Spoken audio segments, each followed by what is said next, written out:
5, 4, 3, 2, 1.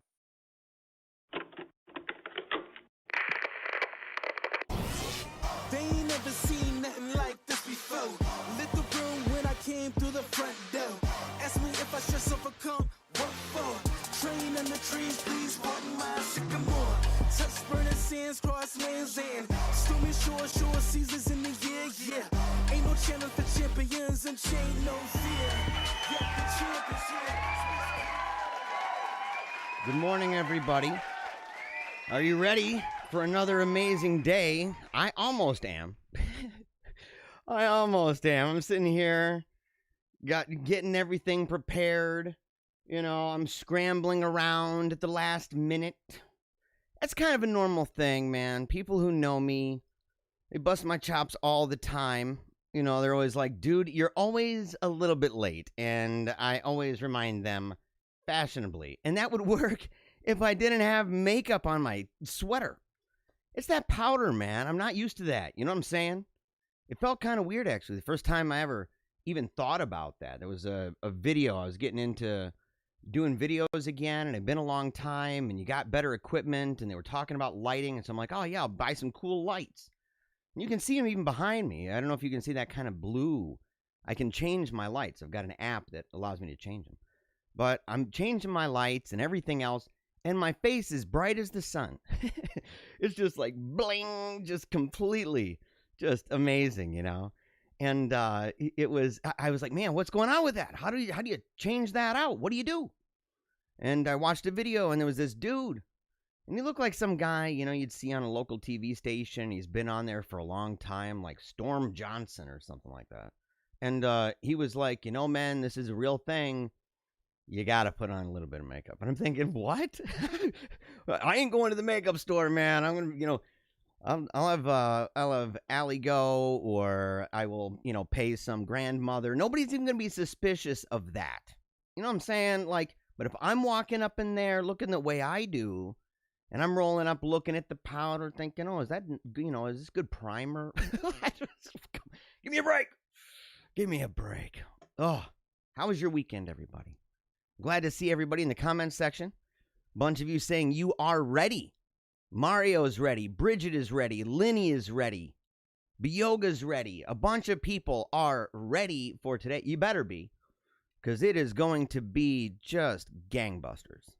It's going to be gangbusters. We're going to talk about a bunch of topics. Of course, election stuff, right? We are in the thick of it right now. But I also want to talk about some things that took place, you know, in the religious sphere. Some stuff that happened, really messed up junk, actually. I mean, I was not necessarily like entirely surprised, but just royally disgusted by this. And you, trust me, you need to know what's going on with this. You know, I want to talk, of course, there's a COVID story, excuse me. There's a COVID story that my wife sent me that actually got me in a little bit of trouble. And for nothing that I even did. I didn't even do anything at all. I ended up losing a friend. I would say Facebook friend, but this is actually somebody that I know. And somebody who was part of the group with my daughter. We'd seen her multiple times. And it was over masks. You know, and I didn't even say anything. Well, I asked who she was speaking to exactly. Because she had made some claims about people and how they're monsters and nasty garbage people and stuff like that. But it was just like one of those comments that you throw in a comment section, and you're like, you know, are you directing this at somebody? It wasn't necessarily a reply. You know, are you commenting to the post? Because my wife's the one who shared the post. Like, you calling my wife a nasty garbage person? Like, what's wrong with you crazy loon bird? Well, she ended up unfriending me. I couldn't even believe it. So we're going to talk about this story because the story is actually really important, and it kind of goes into play with a lot of the things that we've talked about regarding COVID. We're going to talk, of course, about propaganda. I had a good conversation, actually, with a friend of mine, and she watches the show. Well, she doesn't watch it. She drives for UPS. So no watching, just listening. Oh, that's good coffee, actually. I'm sorry about that, man. It's For me, it's early. It's like, 10 o'clock. I'm like half asleep still. To the dome, folks. To the dome. If you've got your coffee, raise it high. Okay? It's morning time. It's Monday, October 12th. Raise it high. We're going to do it this week, okay? All right. Yeah, Amalia says, A can make friends with you. Yes. Make friends with me. Yes. And what's up there, Rex? Sup, dude? Yes. It's nice to see you, Rex. In the comments section. I know who you are. I recognize that name, buddy. I recognize you. So I want to talk about propaganda, because I had this awesome conversation with my friend, and she drives for UPS, loves the show, listens every day, obviously a very smart consumer of information. Right? She's on the ball. She's on the ball, on the cutting edge of everything, the front lines everywhere in this global war that we got going on. For the soul of every single person, in fact. This is a really, really crazy time we're living in. But she was asking questions about, what do you do? What do you do in a situation? What are your advisements?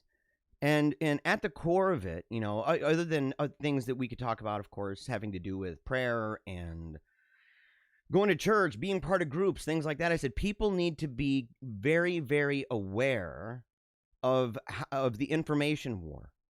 And how to interpret information. A lot of people feel that because they've watched an ungodly amount of television and YouTube videos, that somehow that makes them, media theorists, and that they even know what's happening. That's kind of like saying, I've been to a lot of all-you-can-eat buffets.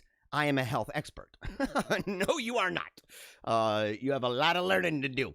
And so I think people in general, they need to know. It still blows my mind to this day that more schools don't have, high schools, even middle schools that have classes teaching media theory, because it's everything at this point. The kids that are in school, they have never lived a day without being in a world completely saturated with technology. So it's mind blowing. I went to a movie. What was that called? Screenagers. I went to the movie Screenagers, and I've got praise and criticism for the movie, but I saved that for another time. I went up and I talked to a lady. She's the head for the schools, the diocese in Grand Rapids. She's kind of overseeing media and stuff like that. And I asked her some what I felt to be pretty basic questions using basic language. I wasn't trying to be hoity-toity with her or anything like that. She had no clue what I was talking about, and it was really tragic. It was really tragic, and even the criticism is about the movie, because the movie is one of those things that was like in a good heart, that you're saying, look, we live in a world where these teenagers are, we can call them screenagers at this point, the way that screens have impacted their lives. And the diocese is trying to engage in a dialogue that's going to be able to help parents and teenagers and younger people navigate that without hurting them, their souls and stuff. And so, in their relationships, like what happened on Facebook, that kind of thing. So anyway, so we're going to talk about that, because I think it's extremely important, and you'd have to know propaganda. And we talk about that pretty well here, right? Like about what that is, how to be aware of it, things like that. And of course, I'm going to talk a little bit. We're going to talk about the debate that took place on Friday. Did you guys see that, by the way? Did you watch that? If you didn't, the debate between me and Timothy Flanders that took place on Meaning of Catholic about Donald Trump and whether or not Catholics, and I would say Christians, I know that channel and that apostolate is focused, even by the name, on Catholicism. And so it was really focused on that. But for me, my arguments apply across the board. We're going to talk about that. And some of the comments, because I was actually surprised at how much flack I got. Not even from Democrats who support Biden. In fact, I don't even know if there was any, there was no like open and out, like, hey man, I'm supporting Biden, you buttface, I don't believe that you should vote for Trump. But I had a lot of people who were either, in this principled stand of I'm not going to vote because the system is wicked bad, blah, blah, blah, Or it was people who were like, I think the third party vote is the best vote for me. Now, I understand that, but I owned the living daylights out of it. So we're going to talk about that, because if you meet anybody, every vote matters. We want to make sure that those votes matter. We don't want to see people, screaming into pillows and acting like they've done something more than LARPing. So we want to make sure that they are adequately informed. We need to make sure that they are informed. But the video is great. And it was crazy. I'll only say this in the lead up to that, is that, he spent like 2 weeks, Tim Flanders, he's a friend of mine too. Tim spent like 2 weeks trying to get, he'd go on Twitter and he'd go on Facebook. He's got a good following. He's got a lot of people, a lot of engagement over there. And he's asking people, what do you believe are the best reasons why not to vote for Donald Trump? And just tons, left and right, from every angle. These people coming. And so he had a lot. And I didn't confer with him ahead of time. He may have sent me something. I didn't see it ahead of time. I saw it later. He sent me something. But I didn't get to see it. And so what you watch, when you go and you watch that was real time, baby. That's Papa Bear here, okay, in real time, playing hardball with seriously difficult and sometimes curveball questions. I'll let you decide how I did, but I'll give you a hint. It's an A+, I'll tell you. So, I didn't let you down. I didn't let you down. Speaking of not letting you down, what are we calling today, guys? Yeah, Allie, what are we calling this? Maternity Monday? Motherly Monday? Is that what we call it? Marriage Monday? Something to do with marriage and ladies, because from the gate, here we go, guys. Boom. Woman ambushes fiancé at work in wedding dress, demanding he marry her, or she's done. Okay. Or she's done. She's out of there.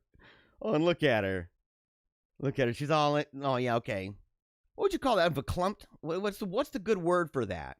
Like, if you just saw that picture and you said, this girl, she does look a little bit excited. Who's this guy? Who's this dude over on the left with the Roman collar? There's no way he's a real Catholic priest. He's got to be a rent-a priest or something. And all the people standing around. Look at the guy over on the far right with the shorts. Who's he? What's he doing? In the girls section. In the girls section, buddy. What are you doing over there? So a woman turned up at her fiance's place of work in a wedding dress with a bridesmaid and pastor in tow, demanding her partner marry her right then and there. Why would you do that? And is she wearing a fanny pack? Tell me, is that a fanny pack? What is happening in this picture? There's a lot going on here. Her friend back there is thinking this is pretty stupid. She's thinking this is really dumb.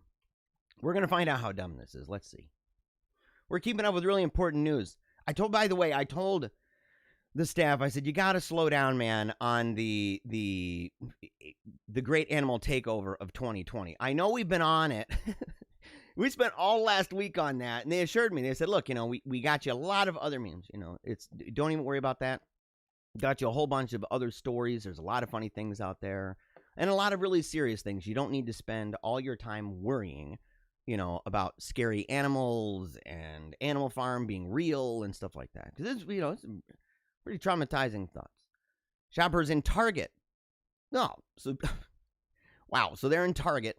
Got a bit of a shock recently when they saw a bride roaming the aisles with a pastor and bridesmaid following her. Dressed in a white wedding gown, carrying a bouquet, she ambushed her partner while he was stocking shelves with Halloween costumes. This is ridiculous. And I've worked at Target. I have stocked shelves at Halloween time. And, if you're working at Target and you're the guy stocking the shelves at Halloween, I can imagine, it being a little difficult to commit. There's some things you got to build yourself up, man. You got to do it. I mean, maybe he's a manager. I don't know. She demanded he marry her right there. Oh, look at him. He's like, what the heck is this crap? He's like, today? Really? Right in the middle of the Halloween stocking season? Are you nuts? You don't know what I've got to do today. We've got to return all those coronavirus masks that they banned.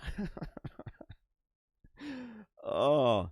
And don't look at the back of this girl's dress, but it looks like it's not fitted very well. Let's just put it that way. She could have done much better. But the girl goes, "You put this ring on my finger 2 years ago." Ladies, tell me, is that legit? Am I being rude to the girl? Because look, I mean, if has he been working at Target for 2 years? You better be a manager. You better have some keys. You know what I'm saying? You put this ring on my finger 2 years ago, and it's time to do it or get out. What do you think, ladies? What do you think? It's crazy. It's crazy. Adam Heikela says that is the new belt purse. The fact that you know about that, Adam, is worrying me, bud. It's worrying me. How do you know, man? How do you know? You know all about that. What's going on, bud? So a belt purse is different from a fanny pack. Is it just stylistically? Is it substantially different? What's going on with it? Yeah, Braven Anthony, hi, nice to see you. Yeah, Rex said, I worked at Target in college, overnight stocker. I've done it. Yeah, so she's gonna leave. What ladies, tell me, what do you think, man? Is this too big of a demand? Is this just not right? You know what I'm saying? The bride turns to onlookers and waves, explaining she's just trying to get her guy to finally commit. The couple then decided to take their conversation outside. Oh no. Oh no. He's like, "Oh, sweetheart, come on. You need to let's go outside." It's all right, everybody. Hold on. We'll be right back. The Target employee can be heard saying, "Could someone have told me about it?" This guy doesn't want to get married, dude. And, based on this exchange, he might have a reason why. Might have a legit reason why. It's not clear what happens next or whether the pair did in fact get married. So we don't even know. Is there an update to this, guys? Hey, yo, Allie, we still have the problem with the intercom. We're trying to get maybe a different intercom because the static and other things, it is a really cool idea. We had to fire the person who decided to get those intercom walkie-talkies. We had to fire him quick. You're out of here. You didn't know it'd make static. We demand perfection around here. Don't you know? We're always prompt and on time and never mistakes. Never, ever. Oh, man. So we don't even know. I need you to follow up on that there, Allie. You need to follow up for me. Okay. Oh, another bride one. Bride's wedding is ruined as the dress she bought online looks nothing like the photos. That is something that maybe you should have thought about. I'm going to buy it online. Okay. She's heartbroken. No, well, does she look like she's even really wearing it properly? Well, there's a lot missing with that. Okay. We're going to scroll on by that. One bride to be decided to take a chance after she came across a stunning wedding dress online for a bargain price. You're going to take a chance with that. You never know. It's one of those things. There is a benefit. It's convenient, of course, to go to Jeff Bezos and the World Wide Web New World Order machine. Whoa, okay, gotcha. In order to, get your stuff. The problem is, it's kind of like anything with convenience. You know what I mean? You go and you say, man, I'm really hungry. I'm going to go and buy one of those tornadoes or something, or a hot dog from the gas station. And you come to regret that pretty quickly. So, convenience, well, it does have a price tag, sometimes just hidden. But this bride-to-be, what was the price here? 60 pounds. So, what is that, like $80? Something like that. That's pretty cheap, isn't it? Isn't that pretty cheap? I mean, what do wedding dresses go for, guys? Yeah. I've been told Bethany is stinging Jeremiah. Okay, yeah. I hear ya. Oh. Let's see here. The garment arrived and she tried it on. She was disappointed to discover that it looked absolutely nothing like the photos on the site. Would you even have to try it on, though? I mean, wouldn't you just look at it and... Because look at this. That's what it looked like in the photo. I mean, well, okay, that's like a major time scam. Where'd she get it? Nigeria? From Bannister, somebody or other, you know? There's like... You know, maybe she got it in an email. You know, his brother's dying and his brother owns a wedding dress shop. he took it over, but he needs to get this stuff out quick. All he needs is, you know, her credit card number and maybe her soch, right? Needs those soch numbers. Yeah, that's what she thought she was getting. I mean, that's a beautiful dress, I ain't gonna lie. And that lady's sporting it pretty good. It's gonna be mega dirty, though. I mean, look at that. You know, I'm taking really good care of that. I can imagine it having, you know, a lot of like twigs and stuff on the ground that it gets stuck and it just not be very attractive. But it ended up looking like this. Well, and look at her face, man. She's very, very upset about this. That does not look at all like the dress. Yeah, I'll scroll past that. Yeah, look at the bottom. I mean, you can see the little lacies at the bottom and stuff. You can see straight through it. You can see straight through it. Is there even... Let's go back up here. Okay, so maybe it's just the... Well... Did she just get just the top? Is that all she got? Oh, it's not even the same on the top. I mean, it's got the stuff here for the shoulders. You see that? It's got the shoulders right there. The other one doesn't. Yeah. Tried getting her money back. And, didn't get any money. Oh, no, it says they finally returned the money. Okay, good. Hey, it's a good thing. They returned the money. Good for her. I'm still trying to figure out, man, the whole thing. Is it a good idea, ladies? So we talked about a dude who was trying to get his wife to talk to him again. Remember that story? He's trying to get his wife to communicate with him. She'd be giving him the you know, cold shoulder, quiet treatment kind of thing. And he had this plan, this scheme. And I said, dude, this is like the worst in the world. On the flip side of that, you know, ladies, do you think it was a good idea? What do you say about that? Was that a good idea to get to go up to the dude working old Target and demand on camera for TikTok, man? I mean, this is like, what is she doing, man? What is she doing? She's Tom Greening him, man, like he's Tom Green's parents. Oh, man. Unbelievable. You've been eating sushi wrong. This is important news. Just got to get to it real quick. According to Nobu head chef, don't know much about that.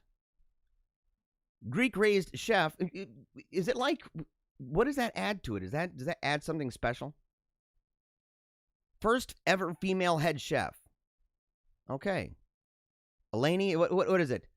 Manisu? How would you pronounce that? There's a weird way of the stressing of the different syllables, man, with Greek.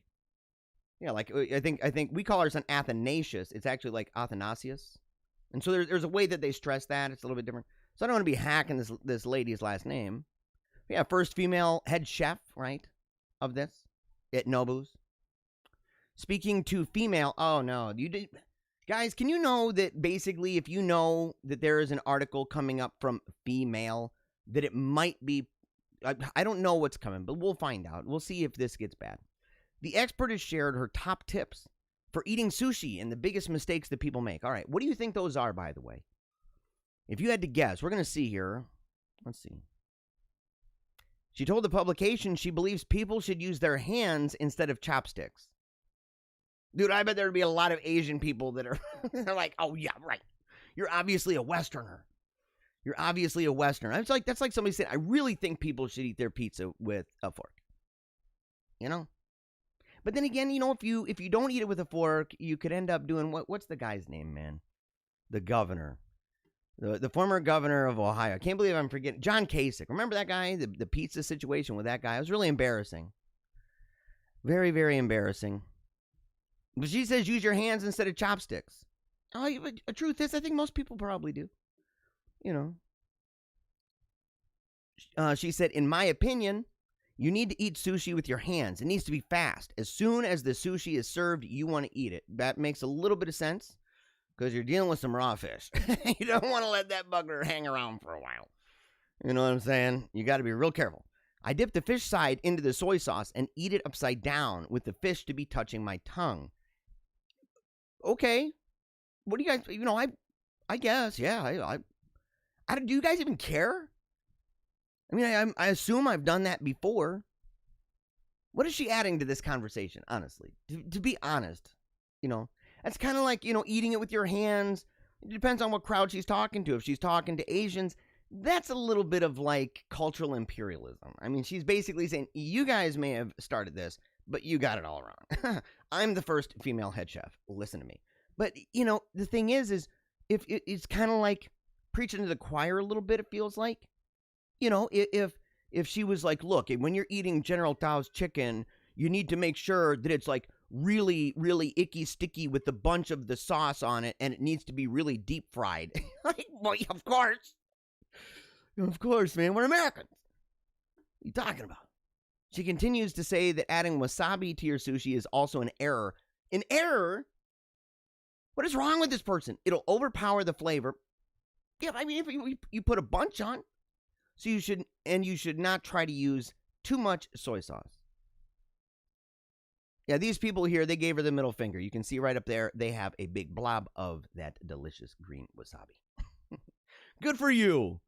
Good for you. And that's from Nobu. Look at that. That's their image from the place, courtesy of them, right? Unbelievable. See, I don't know about that. I don't know about that lady. Baby's reaction after nailing bottle flip challenge is adorable.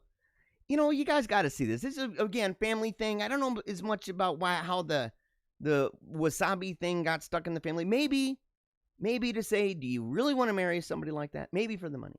I don't know. But, I think that maybe the people that work at Target like that guy might just be better-hearted. You know what I'm saying? They're not, like, commanding other cultures how to eat food they created. Oh. This might be the cutest entry to the bottle flip challenge.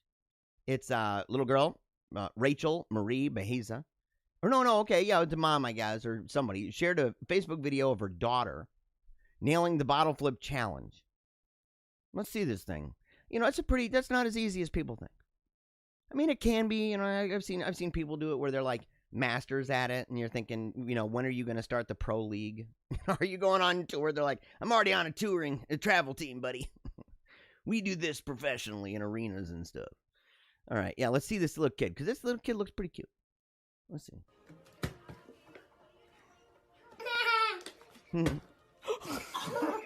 Oh, yeah. Okay, we got to see this one more time, guys. One more time, all right? This is good. This is good. Hold on, here we go. Here we go. Look at the cute little bugger. Look at that. Look at the little braid at the top of the hair. Little ponytail. Doink. Yeah. Look at that face. Yeah. Oh, I can watch that a lot. Okay. I got to get out of here, man. I can watch that a lot. I don't know how this is getting here. I'm hoping. Okay, maybe it has to do. Okay, it's about marriage. I got you. Okay. I was pretty strict about this with the staff. I was like, look, I don't want to overwhelm people, man. I don't want to be overwhelmed. I know, a lot of people might have trouble sleeping after watching the show with all of the conversations about rioting and looting, animals in the streets and stuff like that. French couple trying to buy savannah cat, get tiger cub instead. Really? How would that? This is serious. Okay. The couple paid $7,000. $7,000? What kind of cat is $7,000? Have you guys ever even heard of that? Like, I was thinking about this cat. How much is that cat? I really love that one. It looks really great. It looks like a tiger. Oh, how much is it? It's only $7,000. Oh, it is. That might be a tiger. That might be an actual tiger. It ain't no tabby cat, bro. Look, you can tell it doesn't have the little M shape, man, on the head. It doesn't have, and look at the eyes. You can tell it's got those googly, I would love to eat a human eyeballs going. Those are God's little warning sign. Don't buy a tiger. Don't do it. Don't do it. A couple paid $7,000. But after about a week in their care, the couple suspected that the feline was not a savannah cat. What does a savannah cat look like, guys? What is a savannah cat? Let's see this thing. Hold on. We got to look this thing up. Well, okay. Well, not even close. Come on. No. There would be no mistaking this. Look at the color pattern. And look at the cat. Look how slender that cat is. And then just get a scope of that. I wonder if it's the same thing. What a bunch of dummies, dude. It had to be a crime. These people are going to jail. Prosecutor said the incident sparked a 2-year investigation. 2 years? Okay, well, there's a lot going on, in trafficking of these things. By the way, the savannah cat is legal to keep as a pet in France. Is it not legal? Where is it not legal for savannah cats? It's a cool looking cat, I ain't gonna lie. But a Sumatran tiger is an endangered species native to Indonesia. Dang, son. Prosecutor said the incident sparked a 2-year investigation that culminated this week with 9 people being arrested. Yeah, 9 people, dude. That couple's busted. The couple who purchased the cat were among those arrested. Yep. But were later released by... What the... No explanation either. No explanation. There's just so much injustice, man. No justice, no peace. No justice, no sleep. Oh, we need to go to these people's house. Ugh. Meghan Markle said she's the most trolled person in 2019. I'm guessing that Meghan Markle, and just look at her face. Her face bothers me. And I know that's a really terrible thing because she is very attractive. But it's one of those things where, like, when you're really ugly inside, it's kind of hard to see how hot you are. Sometimes. And in her case, yeah, definitely. really struggles, man. I'm just like, ugh. It's pretty bad. Like, she's one of those people that is just a real royal home wrecker. It's true, isn't it? Right? Most trolled person, though, give me a break. What a weirdo. Wanted animal godparents for Chilean zoo in bleak year. I think the staff has figured out a way to sneak in the creepy, scary memes of the animal takeover. Because look at, what is this? Animal godparents for them. They've now not only figured out all the things we've already discussed, now they need godparents. And rhinos. These are rhinos, dude. And they're like, oh, let's get some godparents for these buggers. Yeah. For what? Their baptism? Is that coming next? What's next, man? Boone Zoo. Is that Boone? What do you call it? Boone? Yeah, what'd you call that? On the outskirts of the capital, Santiago. Where is this, man? Where is this thing? Just Santiago. Okay, I got you. Oh, Chile. Okay, I already said that. Is ordinarily one of the city's top attractions, but is struggling to stay afloat in an extraordinary year. Visitor numbers dropped off during widespread social protests over inequality that started in October, with looting and arson attacks at their fringes. They're describing the looting and the arson in the zoo. I'm telling you, man. They're like people weren't coming. They were really terrified of all the animals rioting and looting. And then, of course, the coronavirus outbreak. Everybody's probably discriminating against bats. You know? All the other animals in the zoo, they're like, dog, stay away from me. You better social distance that bugger. Quarantine him, stat. The coronavirus outbreak in March shut down the zoo, capping a bleak year. The zoo director said in an interview, godparents can pay $2,500. What is it, $3? What is that all about? To $90,000. There's no way that that's what the difference in our money. To receive photos, certificates, educational files, and cuddly toys of 15 emblematic animals, as well as entry passes for when it reopens. This is bad news, guys. This is bad news. I don't know why this found its way in there.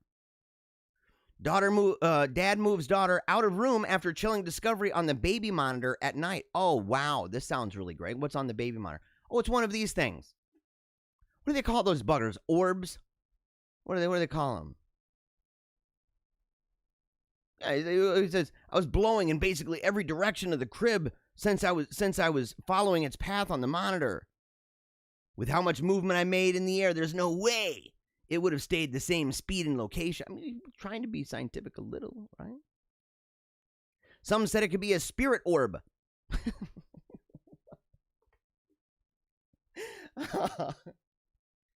Some said it could be a spirit orb, and it's not harmful to humans. How would they even know? How would you know that? Who are these people that are like, oh, look, no, that's just an orb. It's not going to hurt you. How do you know that? On what authority, man? Did you see it on TV? What's going on? If this is a legitimate orb, one person said, it's just a caring loved one that's passed on. Nothing bad. I wouldn't be afraid. You don't know who that person is. Might be a demoniac, right? Somebody, or one of those dogs that figured out how to hack bro's computer. You know, like, you don't know. This could be like, you know, trans-dimensional, these problems going on. But again, why do all these voodoo people, why do they always act like they've got a really good insight into orbs? Because I've seen a lady in York, Pennsylvania, and she had people come in the house. The news reporter, I destroyed her. I invited her on the show. She never got back with me.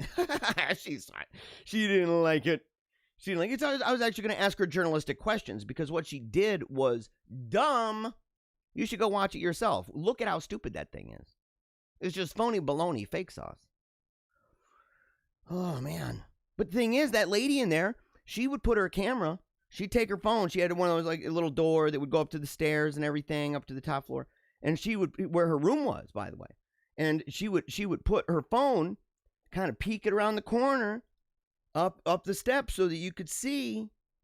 And if there were any orbs on there, and she said, this is how I determine if I go upstairs and sleep or stay downstairs. What? She was terrified of the orbs, man. You don't know. How do you verify?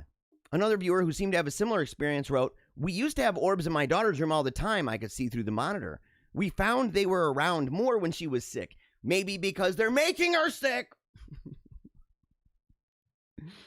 Oh, there's no orbs, guys. There's no orbs. Don't believe that. Mom convinced a spirit of late Nan is with her after strange shape caught on camera. Another orb, dude. Oh, now it's the spirit of, Nan.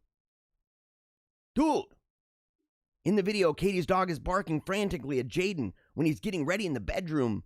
At the same time, a white color shadow appears to have flown down from the ceiling toward the dog. Isn't that a weird coincidence? At the same time, really? We live in a universe. It's got particles, little bugs, and stuff that you don't know. Man, what's wrong with you people? Couple gets married, celebrated by feeding 500 stray dogs. No, I'm not even going to talk about this, guys. Look, they got a picture of the dog licking its crotch. Why'd they choose that picture? And they're like, okay, look, just get down, get near these stray dogs. You don't know what's going on. You don't know how much rabies is happening in this situation. They're just stray. And 500 in a town? We are definitely being overrun, guys. In more serious news, bakeries don't always use real jam in their donuts, according to food expert. Who in the world even thought that they did? Is there anybody watching this who thinks that bakeries are always using real jelly and jam? Yeah, is this even a serious story? Okay. Yeah, Bethany said, Adam just didn't want you to feel bad for wearing makeup. Oh, dude, yeah, okay. Tell him I'll see him in the makeup aisle. in the fanny pack or whatever it's called, man. The belt purse aisle. I'll see Adam there. I'll see him. Yeah, CF Hewling said, talking about the lady who demanded her fiance of 2 years, in fairness, fiance of 2 years, that he marry her right there on the spot with a rent-a-priest, okay, which probably is not even going to qualify as a real marriage. I mean, it's like, maybe legally speaking, but not in the Lord's eyes. So my guess is that the lady, CF said, my guess is that the lady would be kicking herself if she ended up getting married in Target. Isn't that just the truth, man? Isn't that just the truth? It's a couple steps up from, getting married outside of a porta potty. I don't mean to be rude to Target. It's got good stuff, But you know what I'm talking about. Let's see here. Yeah, wedding dresses. Rex, I've got dudes answering all these girly questions, man. What's going on with you guys? Man, I should have named this Manliness Monday. We need to get some of those energies out there. We need to be more manly, boys. We need to be more manly. Or is it manly to know about, belt purses and makeup and how much wedding dresses cost and stuff? Anywhere from $3,000 to $10,000, depending. He probably knows, he's hooked up. He's hooked up fat. He knows he's paying attention to his wife. He's a good listener. She got it from Nigeria or Ghana, bro. Yeah. Talking about that wedding dress. The one that was real cheap. Oh, I'm telling you, man. Oh, that's funny. Yeah, that's a good one. Okay, let's see if there's any more real quick. That woman is blah, blah, blah, blah, blah, blah, blah, blah, blah when it comes to sushi. And if you'd like to comment, just so you guys know, again, if you're new to this and you're like, where is he reading all these comments? I'm on this place and I'm only seeing one person, or I'm by myself. What's happening? You just simply have to comment because I'm the wizard behind the curtain. It's just a fact. I am that Wizard of Oz. And so I can see all of it because it all goes into one master feed. We go through Restream, so I'm on multiple platforms at the exact same time. Wondering how I see all those comments is kind of like wondering how in the world is he broadcasting on Twitter and Facebook and YouTube at the same time? Technology. Speaking of technology, I mean, look at this. It turns out some bakeries and food companies use an unexpected ingredient when making their jam donuts, and it's not actually jam. Really? Okay. What's this ingredient? General manager, speaking to news.com.au, confessed that some food brands don't use real jam. Instead, they fill the tasty treats with colored and flavored apple paste or sauce. Don't they have it on the box? That it's artificial flavors, right? This is fake food. That's like people complaining that Mountain Dew didn't really come from the mountains. They don't really use Mountain Dew. What? All this time? I thought that slurm-looking thing was really with the dew from a beautiful mountaintop. Man. I have to pass this. I'm done. No, dude, that is not... Genius pet owner makes dog-sized holes in fence so Pooch can watch passerbys. Just look at this. That's all you got to do. Just that. Tell me. This is the plot and the plan. This is really how they are spying. This is one of the many ways. One of the many ways that they're spying on us, guys. All right. Let's see here.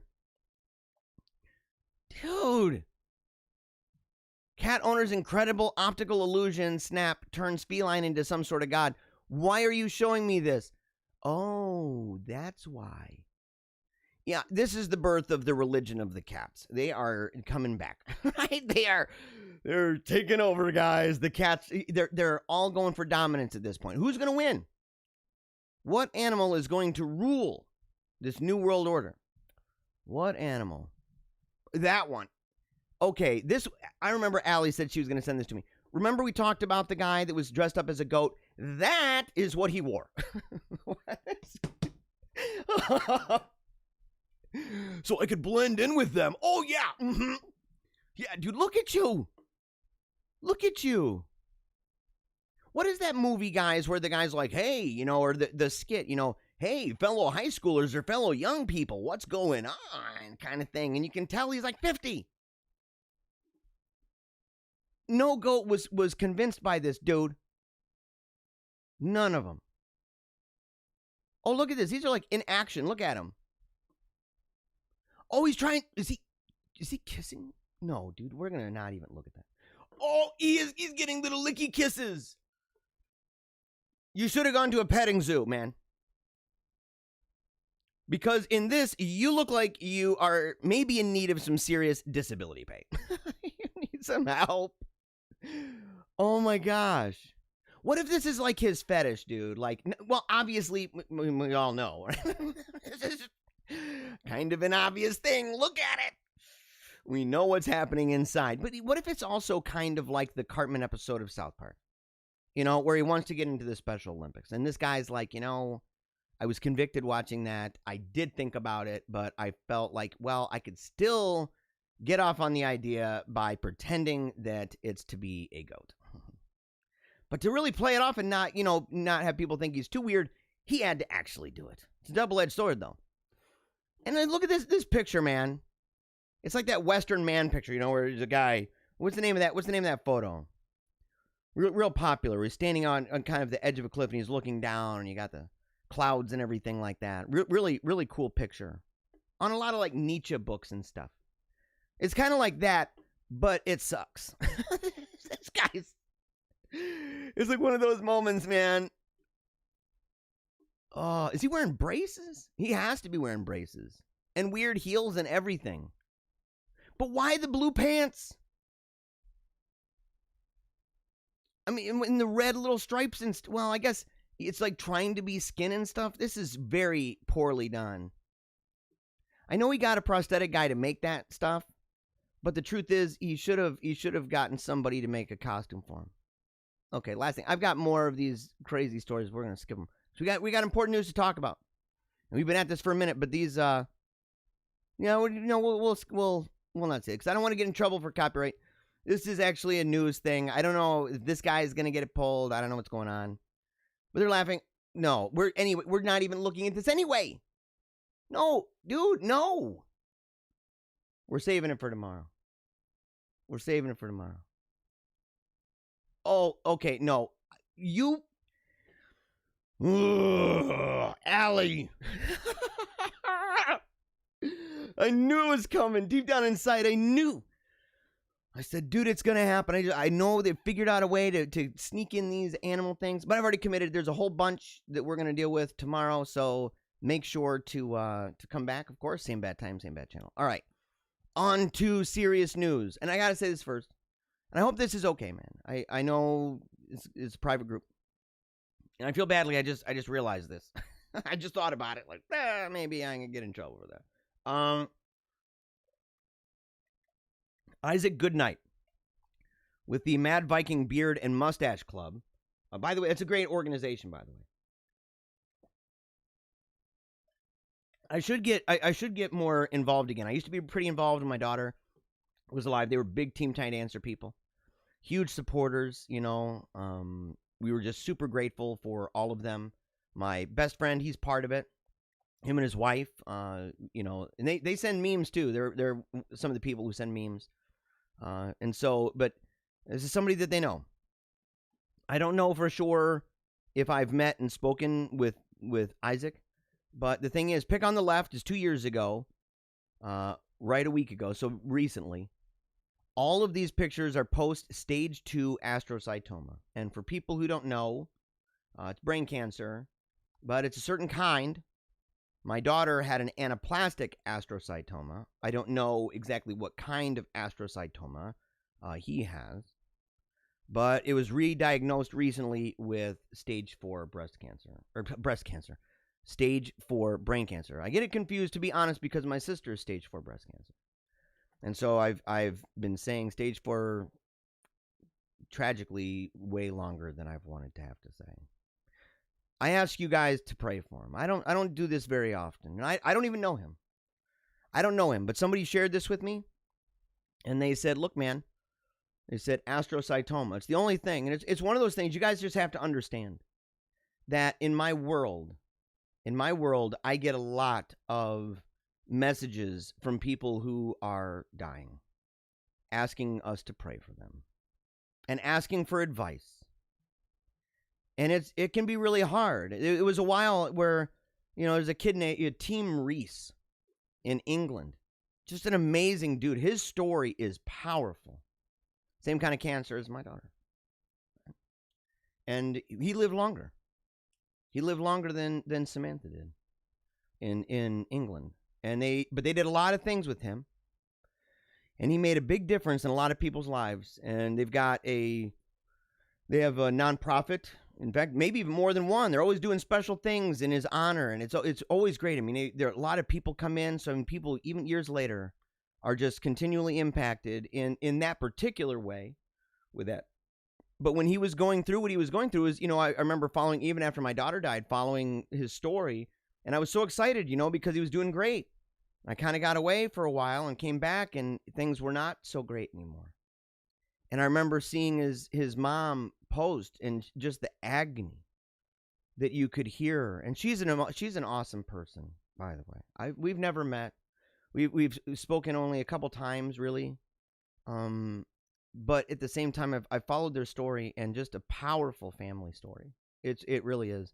And the thing is that watching him go and watching her talk about it with the openness that she had and the vulnerability that she had and the devastation that she was experiencing in her heart. I mean, it was gut-wrenching.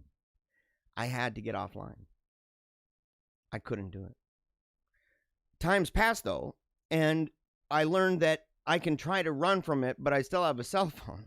So people text me, and they're like, dude, my mom's dying. Bro, my aunt is dying. My niece was diagnosed with this. My nephew with that. My teacher with this. We pray. And the truth is, I do.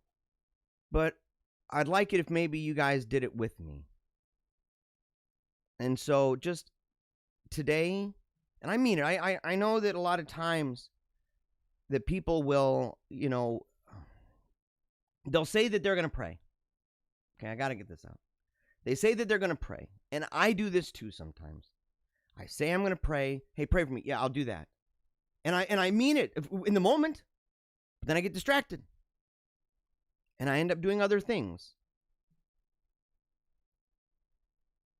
And so today, I just ask you, please remember Isaac today. And if you have prayer requests and stuff, let me know. If you can't beat it, join it at that point where I've said, look, I can't run, I can't hide, and I don't want to. I don't want to be the person that's like, hey, a person who's losing their mother to cancer, please don't talk to me. I've already been through enough. I can't. I won't. So pray for him, please. And even if it's right now, just pray for him. Okay. All right, I said that we were going to talk about this whole meaning of Catholic debate. And you know what? Actually, let's see if we can scroll this bugger. Well, I don't want to do that. Do I want to do that, guys? Yeah, I'm going to have to. I'm going to have to do it. Well, maybe I can do this. Here, let's see. Oh, nope. Sorry about that. Hold on. Your main banner news. We'll do this. Maybe that's a little bit better. Okay, maybe. But as you can see, man, look at this. I definitely have to give it up to Tim Flanders, his wife. She makes the thumbnails. I like my thumbnails that I make for... Another thing, man, we got to sound more masculine, man. We got to come up with a different word. I really like doing my thumbnails. You're a weirdo who's only doing one, you know what I mean? Like, nothing else. Just a thumbnail. That's all we're doing. That's when you know you're manly. You're only taking care of your thumbnail. But the thing is she makes these thumbnails, and they're real great. And you can see I've got the MAGA, the Trump haircut. I got my walrus mustache going right there. Not looking too bad. Not looking too bad. Yeah. So here's the thing. The question for it was, are Catholics obliged to vote for Trump? And let's just go across the board and say this would apply to anybody, right? Any conservative Christian person. That's fundamentally what he's getting at with this, because he believes that Catholicism, as it is traditionally, is at least traditional, and that has large amounts of overlap with conservatism, recognizing the distinction, right? And the many other distinctions that can be kind of broken down even from there. So the question is, are conservative people, especially conservative religious people, should they feel obliged, in fact, to vote for Donald Trump?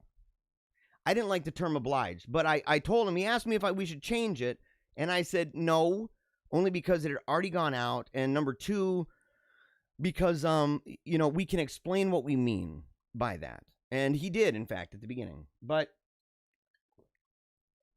I got some crazy responses, and I won't go through the response of the guy who called me a traitor because of my remarks about Israel, which is weird because that was the one thing in the entire conversation that I really said, I don't actually agree all the way with Donald Trump and the way that he deals with Saudi Arabia and Israel. I have criticisms, by the way, of that. And I said, at the same time, I do understand certain things about Israel and even Saudi Arabia. I said, look, I may not like the princes there, but I'd rather deal with them than have to deal with the Wahhabist Muslims. Okay. Oh, that is freaky land over there. So I said, so I understand a little bit, political realism. You play that kind of thing and you go, okay, yeah, I get it. But a guy said I was a traitor because, Israel is a Soviet satellite state. And I'm like, dude, people who talk like that's kind of like, you're on stolen land, give it back kind of thing. And I'm like, dude, where is the threshold for that? That at a certain point, you just kind of go, you know what? That's just the way the world honestly works. The origin and creation of a lot of these places are all around the world.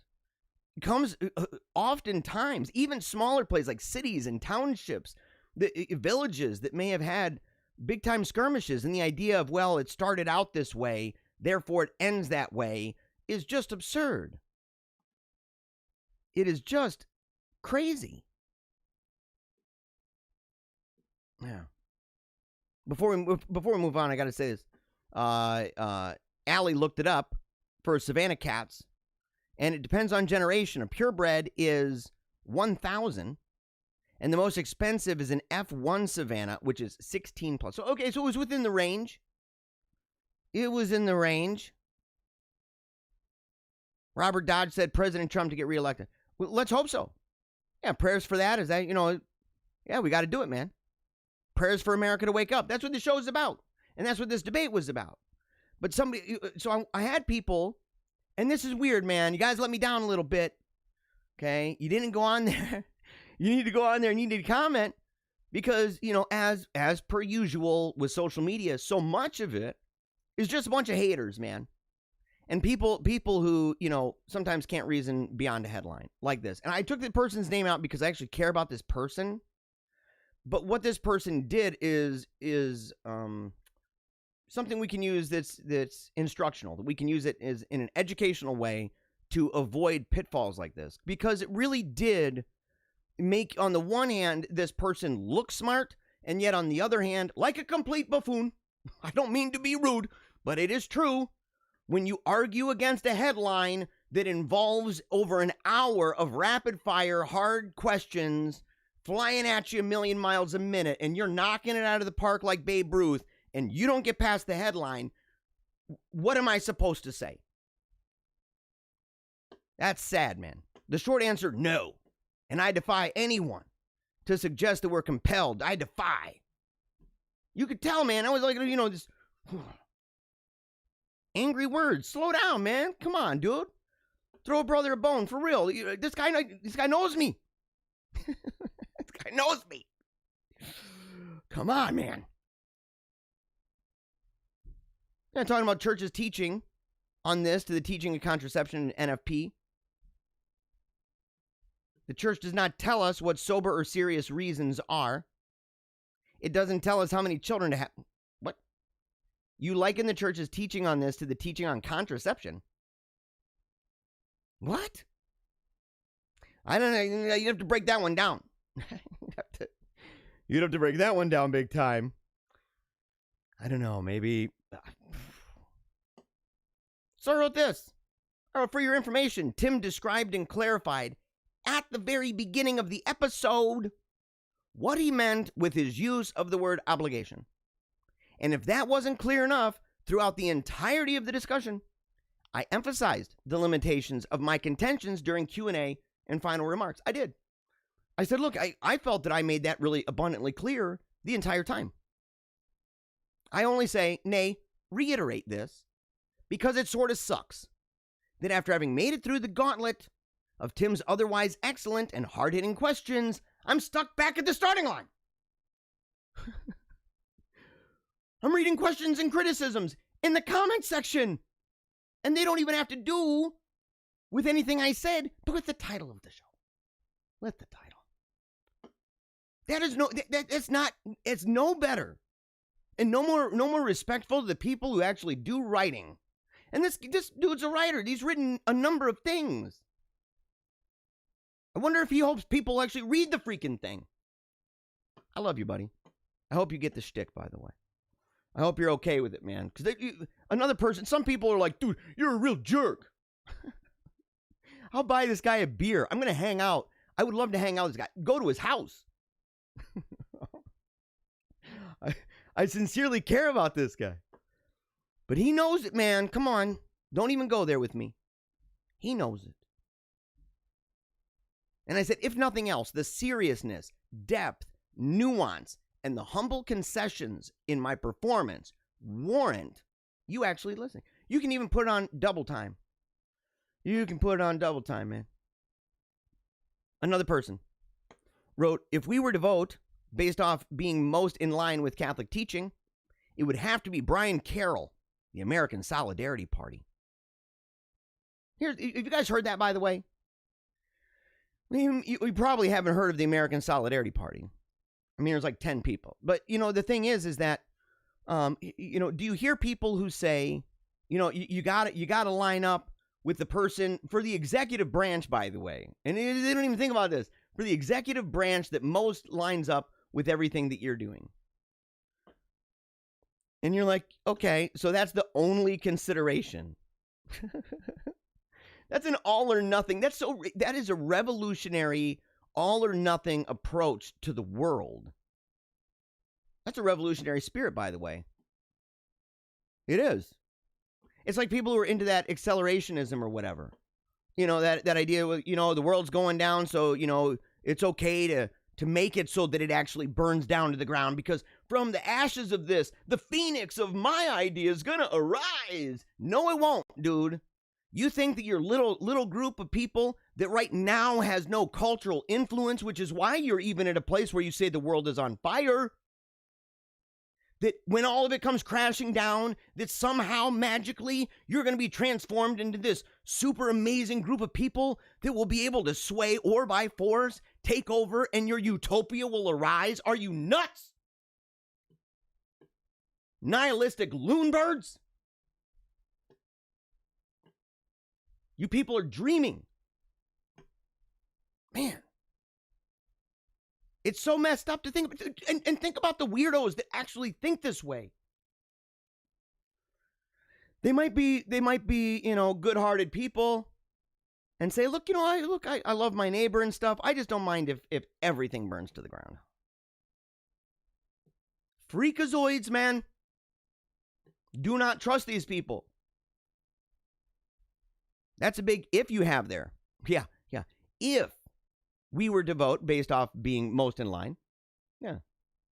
In the end, voting third party in a general election is tantamount to making an untimely fashion statement. It's true. If you're going to vote third party, right, in a general election, you just have to accept that you are not doing anything other than simply saying, I am voting for the person no matter, even if there's one. I mean, why even pick that person? Why not do a write-in of somebody that you think is even more in line? Because the people that say that, by the way, American Solidarity Party, a lot of those people are Roman Catholic. But the guy who's on the ballot is an elder in the ECC. What is that group called, man? The ECC. Hold on a second. Where are we here? I get caught up in all of... Okay, here, we're going to go back here. Let's see. ECC.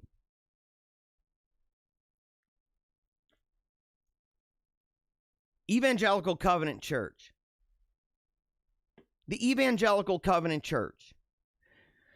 What, 280,000 people in the United States and Canada with ministry on 5 continents. Founded in 1885. It's one of the fastest growing, okay, relatively speaking. Historically Lutheran in its background, is now broadly evangelical. So these people, Catholic purists, they're not even making sense. I said, you may be avant-garde. You're cutting edge, man. You're on the edge, dude. You're pushing all the boundaries, buddy. But without any kind of like national infrastructure for your organization, this is worse than a wasted vote. It's straight up LARPing. You people are LARPing. Especially if you aren't working in the off years to get the party where it actually needs to be taken seriously. That's true. Yeah, the ASP, by the way, the ASP on the ballot in 8 states. They won't get anywhere. Dude, I would be blown away if they had 10,000 votes. And just think about that. 10,000. How big was Mayberry, by the way? How big was Mayberry in the Andy Griffith Show?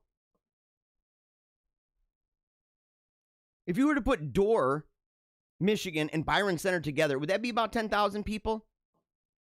In the whole United States. From the ashes, the phoenix of the ASP shall arise. For sake of size and impact, reflect on the fact that there are 270,000 Amish people living in the United States. There are anywhere from 8 to 15,000 fundamentalist Mormons practicing polygamy in the United States.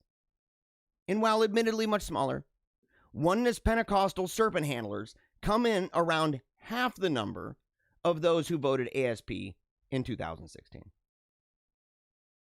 Half. Serpent handlers. Have you guys ever known one? You ever been to any of their places? You see their influence at all? There's a reason why the people ain't following this.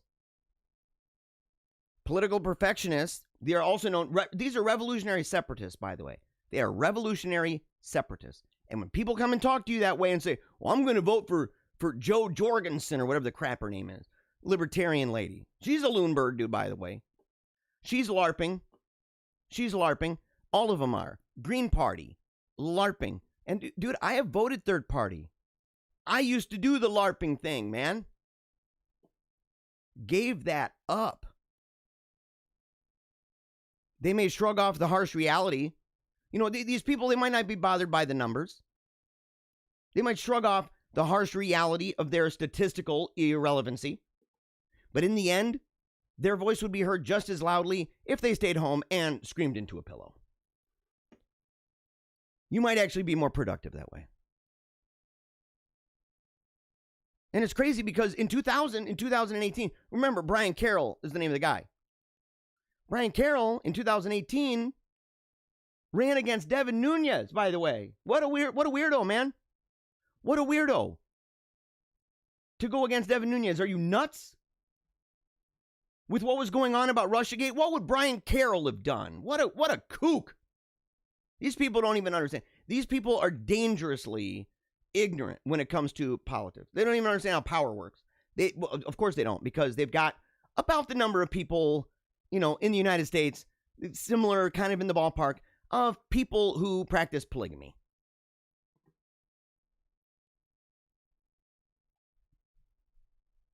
Yeah, he got 1/70th of the votes received by Nunes and 1/35th the number of votes received by the Democratic runner-up.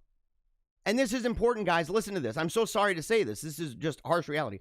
With very little money, no name recognition, no nationally recognized accomplishments to speak of, Carroll is a case in point par excellence for my charge that these people are LARPing.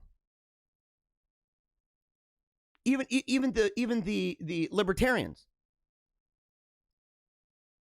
Even the libertarians, man. I said right here. You know, I said in reality, even if they were to double what, more than double, we're talking, you know, what did they get last time?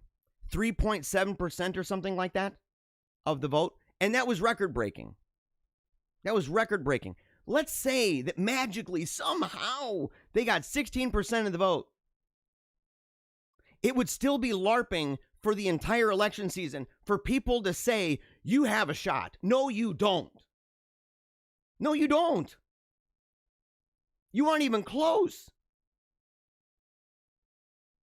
The only thing you have an actual shot of in that case, and it's not just possibility, it is absolutely 100% certain, is that you would have had a devastating and uncontestable defeat.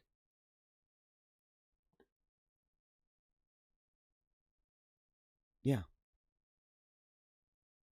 Just unbelievable, man. Unbelievable. Yeah. I'll post this on the blog, paleocratdiaries.com, by the way. You got to go. This guy, Sam Bolton, because I said, yeah, we don't just let it burn because we're not nihilistic, crazy people. And he wrote, weak thought, steel men, not thwa men, remember? Sam Bolton. You're trying to look all hard, dude. You're not even hard, dude. You're softy McSoft pants, dude. I can tell. I'll post the comments back and forth because let's just say he got owned. All right. Barbie has a very difficult conversation. And again, if you haven't seen that debate, you got to go check it out. After the show, I'll share that too. In fact, that'll be its own post, I think, or just a summary of today's a post that will at paleocratdiaries.com that will have not only the last week's show, today's show, stuff like that. So you just got to go because there's a lot of things that'll be posted, and one of them will be about the debate because you got to watch it. It's good. It's really good, and it's quick. The pace of it's just boom, boom, boom, boom. Papa will make you proud. Trust me. Trust me. Barbie has a very difficult conversation with her black doll friend about racism that she experienced in a video about white privilege. Look at his face. Look at his face. What a bunch of sad. What a bunch of sad things going on here. You can tell it's a cult. You can tell it's like a cult of very rich white people and the black people who might be fortunate enough to live around them. Here we go. Mattel published a video for their Barbie franchise featuring the cartoon version of the doll having a very difficult discussion about the racist experiences of her black doll friend, Nikki. This is over at The Blaze, by the way. Carlos Garcia. Barbie encouraged Nikki to explain the racism that she faced as a black doll in modern America. And listen to what Nikki says. This is amazing. Barbie and I had a sticker selling contest on the beach last month. We split up and went our separate directions to see who could sell the most. While I was on the boardwalk, beach security stopped me 3 times. You see that hot black chick over there? Let's go get her. Selling stickers on a fancy beach. The security officer thought I was doing something bad, even thought I was doing exactly the same thing as you were doing. So, in other words, you're doing the same innocent thing as me, and the cops are not just coming after you. It's not like a police officer came up to me one time. Just think about this for a second. It's not that a police officer came up one time, which, by the way, they do to white kids who sell lemonade at the corner of streets now. So don't give me this crap. Don't give me this, dude. But to sit there and the writers of this propaganda decided that they were going to make it so that the police didn't just come up to her one time, not 2 times, 3 times. Them buggers are mega wafithed where they live. Who would have known that the rich, liberal place that Barbie lives is mega racist? Who would have figured? And remember when we were going to join that French honor club at school? I made a perfect score on the entrance test, but when the teacher, who didn't know me at all, gave me my results, he told me I only did well because I got lucky. He said he knew I couldn't speak French that well. Barbie was shocked. What? You speak French better than all of us. Why didn't you stay in the club to prove him wrong? I don't want to constantly prove and reprove myself. Well, boo-hoo. Boo-hoo. Wah. If you get a perfect score and you're really good at French and some stupid freaking teacher tells you, well, I don't think you're really that good, why don't you just do it right there on the spot? Why not? Why don't you just show off your skills a little bit? Because I don't want to have to prove and reprove myself again. Okay, did you ever think that maybe he was saying that, or your teacher was saying that, maybe because you are in high school? And maybe he's never known anybody who did so well on that test. But instead, oh no, the people over at Mattel say, that guy's a racist.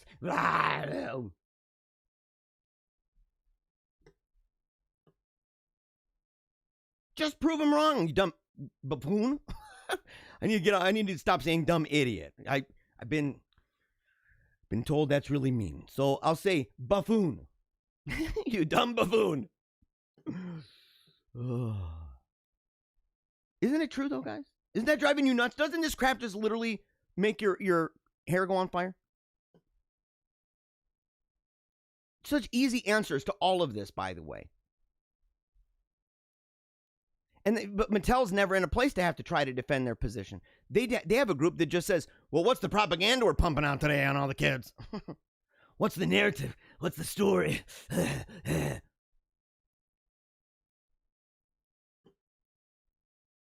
And the same people, this is crazy. The same people who complain and say that Barbie is giving people, this beauty myth image idea, right, of the mega long legs and stuff, and the super skinny waist, and how that would be impossible to be a real person, and how they're using this as propaganda on all the people and everything else. All of a sudden, this and they're like, yay! Yay, look at all the good they're doing.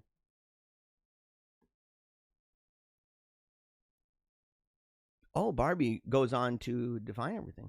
That means that white people get an advantage that they didn't earn, and black people get a disadvantage that they don't deserve. When we don't say anything, we're just letting it continue. Silence is violence.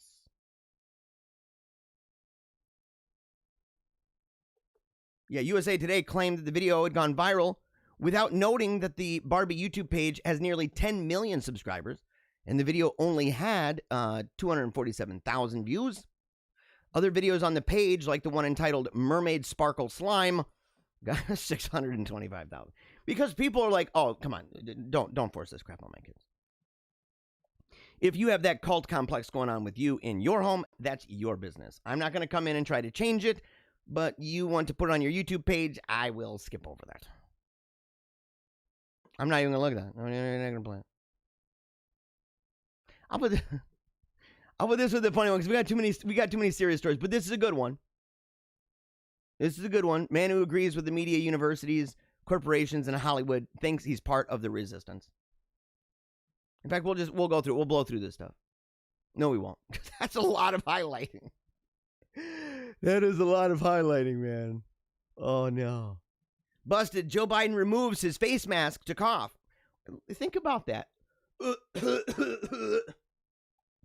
He coughs. Then he's seen inside a gym and around other people without a mask.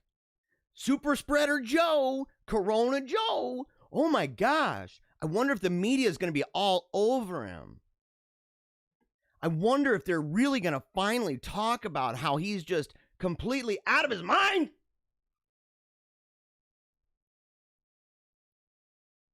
Bet you money he coughed into his hand. He does constantly. Even when Jake Tapper's like, Vice President, we really don't do that anymore, Corona. And he goes, oh, yeah, that's right. And then he goes, and he does that smile. The one that looks like, his teeth have Parkinson's. Something's wrong with you. Something is wrong with you. And if you want to know what's wrong with Joe, go to joebidenisissick.com. You got to do it. You got to do it. You got to share it, man. You got to share it. And let Alexander know that you heard it right here. Okay? Yeah, Robert says prayers for our vice president and vice president. Of course, yes, yeah. Yeah, some good prayers going up in there, man. Yeah. Yeah, CF says some dude accused me of being a Freemason. Where? Who accused me of that? Who accused me of being a Freemason, man? I have a video. Remember, guys, I made the video. If you guys haven't seen it, I did a video where I described like why that accusation comes up and stuff like that. I still haven't censored the intro to the show. We're gonna have to do that. We're gonna have to put the censor on there, conspiracy censor. But I show these videos, man. Paleonati, the exposés, hard-hitting exposés into this. And I'm still holding out hope. I had a good source telling me that Paleonati was going to have a new video this weekend. I don't think it happened. But somebody accused me apparently of being a Freemason. Gosh, man. And Kashan, yeah, you said you woke up sick. Very sorry to hear this. I hope you were nowhere near Corona Joe. All right. Kamala Harris made up a fake quote from Abe Lincoln at the debate. Did you hear about that? It's a long quote. I'm not even going to read it. We're going to blow through this stuff. Yeah, but this is a long thing that she said. That, of course, played directly into her narrative. And you go, oh, that's really convenient. It's almost like you made it up. Oh, that's right, because you did. You know how embarrassing that is to have this really long, drawn-out story that it sounds like you've memorized, and it's completely fake. 100% fake. Even historians are like, look, I like Kamala, I hate Trump, but this, yeah, that isn't real. Unbelievable. Yeah, she planned it out. But this is why, guys. This is why there's never a fear for people like her. Because people like the debate moderator, Steve Scully, claimed his Twitter account was hacked. Because he reached out to Scaramucci. About, should I, engage with Donald Trump? It was obvious that he was supposed to do that as a DM. It was obvious he was supposed to do that as a DM, and it went public. He's colluding with the resistance. We're part of the resistance joint.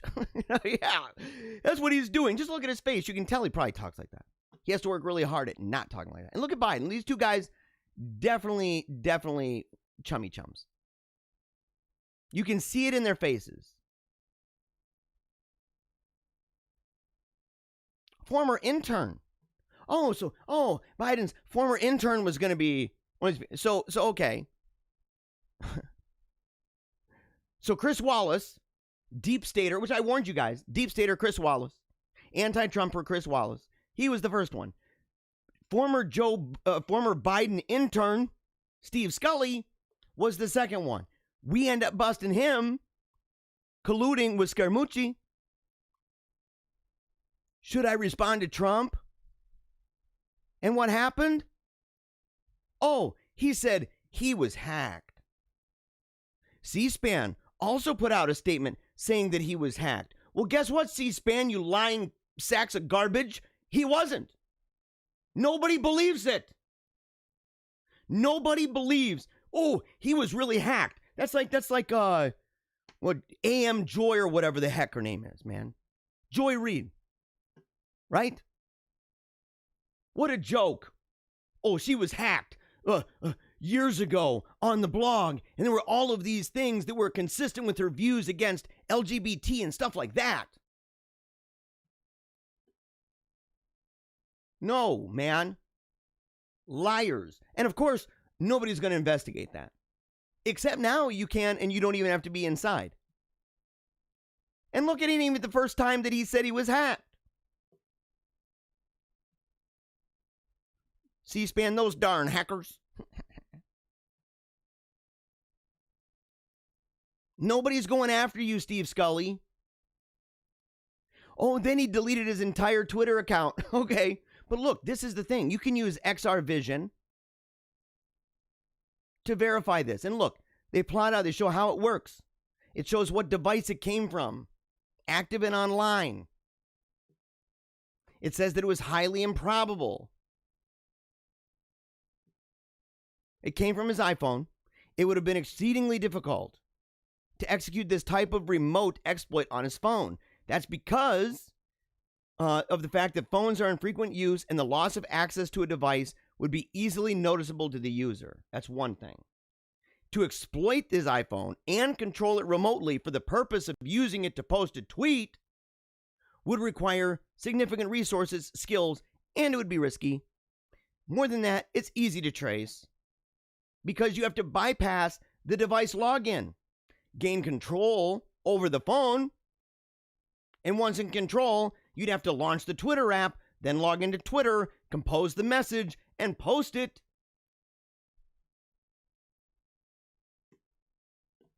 Fake, man. Fake. But now the third presidential debate moderator suspends her Twitter account because they want to be especially cautious. She doesn't want to get hacked. She is a hack. Another day, another entity contaminated by the Democratic deep state. We learned this year again that another entity is fully corrupted by the Democrat liberal left. And that is the Commission on Presidential Debates. Totally. Totally.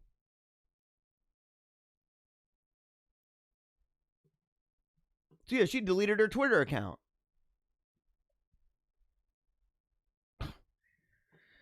Oh, here's a guy who probably should have deleted his Twitter account. Archbishop orders altar removed and burned following demonic sex act in church. The Archdiocese of New Orleans removed the altar at St. Peter and Paul Catholic Church and burned it following revelations of a demonic sex act performed on the altar by a priest and two dominatrix porn stars. There was lighting. They recorded it with a cell phone. So satanic, man. Yeah, that's satanic, this guy. Oh, you need to look behind him, dude. It's totally satanic, man. This is diabolical stuff.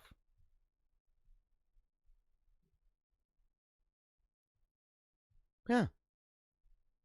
Apparently, the Diocese of Brooklyn is suing the state of New York over a new order that restricts some indoor masses to just 10 people. We're under attack. This is meant to drive you down to your knees, to accept their order, to accept their view of the world. It is to accept their worldview. It's to accept their control. Just trust us. We're in control. And if you don't, we're going to shut you down. If you support this show, you need to know, like I do, that my day is coming. You want to make sure that this show continues beating the living snot out of the New World Order and the demoniacs that run this thing. You want to support that? Paleocratdiaries.com. Stat. That's how you do it. That is how you do it. And watch my stuff on YouTube while it lasts. They will not drive me to my knees. That is why I did this. I said, enough is enough. We'll talk about this story tomorrow. Because I want to say this. And it's a big one, by the way. Chinese whistleblower claims COVID-19 is unrestricted bioweapon. Releases paper detailing large-scale organized scientific fraud. Yes, we have talked about that repeatedly here. And we have made it a standard on this show to say when we talk about these issues that are scientific, no voodoo. You ain't going to come at me and tell me I'm not being scientific. I will own you. I will own you. You want to talk about masks? You want to talk about any of the things that come to do with it? Quarantine, contact tracing. I will own you. Anyone who follows this show and takes special note of the arguments and news presented and the details, statistics, and facts presented in this show will own you. And we are on the march. Because we know right now, we may be late to the game, but we recognize that you have been waging war. We recognize the Trojan horse in all you say and do. And we're done.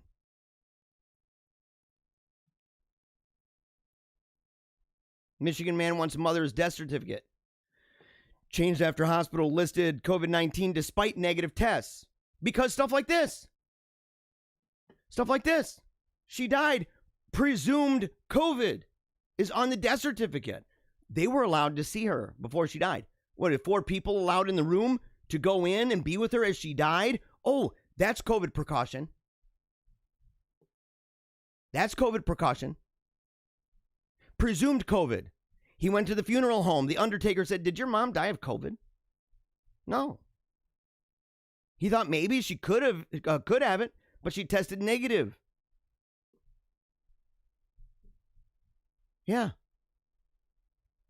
And the thing is, they won't take it off of the death certificate. What blows my mind is this, man. And Metro Health, screw you, by the way. Screw you guys. You must do better than this. This is local for me, by the way. Metro Health sent Pete a letter saying it looked into the matter and found, quote, found that the medical care delivered and the documentation was appropriate. There was no positive test, man. You were also able to speak with our chief medical officer regarding your concerns of the documentation on the death certificate and why there was not a second COVID-19 test prior to your mom's passing. There's not a second test. The only test you did said no.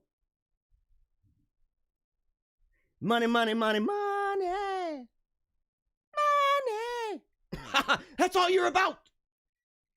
That is all you are about.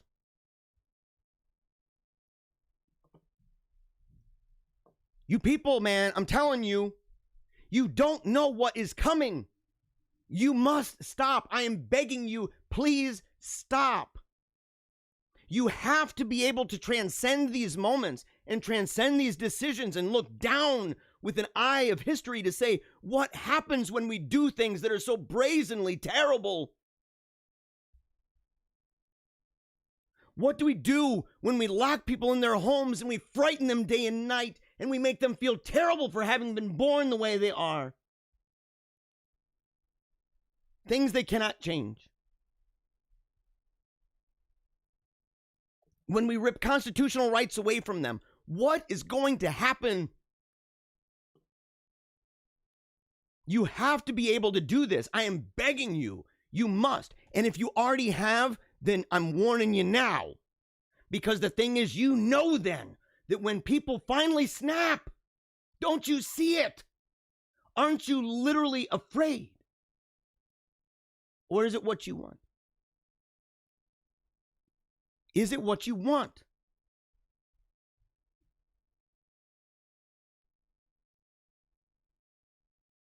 They have to. I mean, you know, it's so mind-numbing. Final thing on this. When listing a cause of death, Metro Health providers are guided by their medical knowledge. Are you catching that, by the way? And the guidelines set forth by applicable authorities. So they're wait for them to say, this is how we know that she had COVID. Just wait for it. Which includes both federal and state government. So far, they're just telling you, okay, there's a lot of things going into that. With COVID-19, there have been a number of guidelines, so they're still not doing it, set forth by these authorities. Okay, gotcha. And we incorporate them into our management. Okay. So where's the the whole way that you actually know. Using reimbursement implications to guide a decision is medically inappropriate and would not be considered.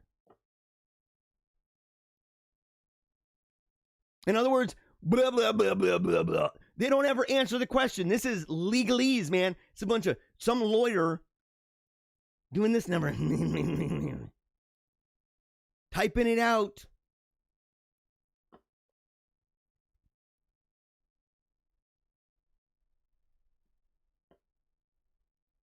Banned from Facebook. Proud Boy State House candidate in Hawaii gets the Laura Loomer treatment. Yeah, look at this white supremacist. Look at this guy, man. Nick Ox, you buddy. You probably married that woman and had interracial children because you just want to dominate people. You're hooked up fat, by the way, Nick. Good job, buddy. Proud of you, man.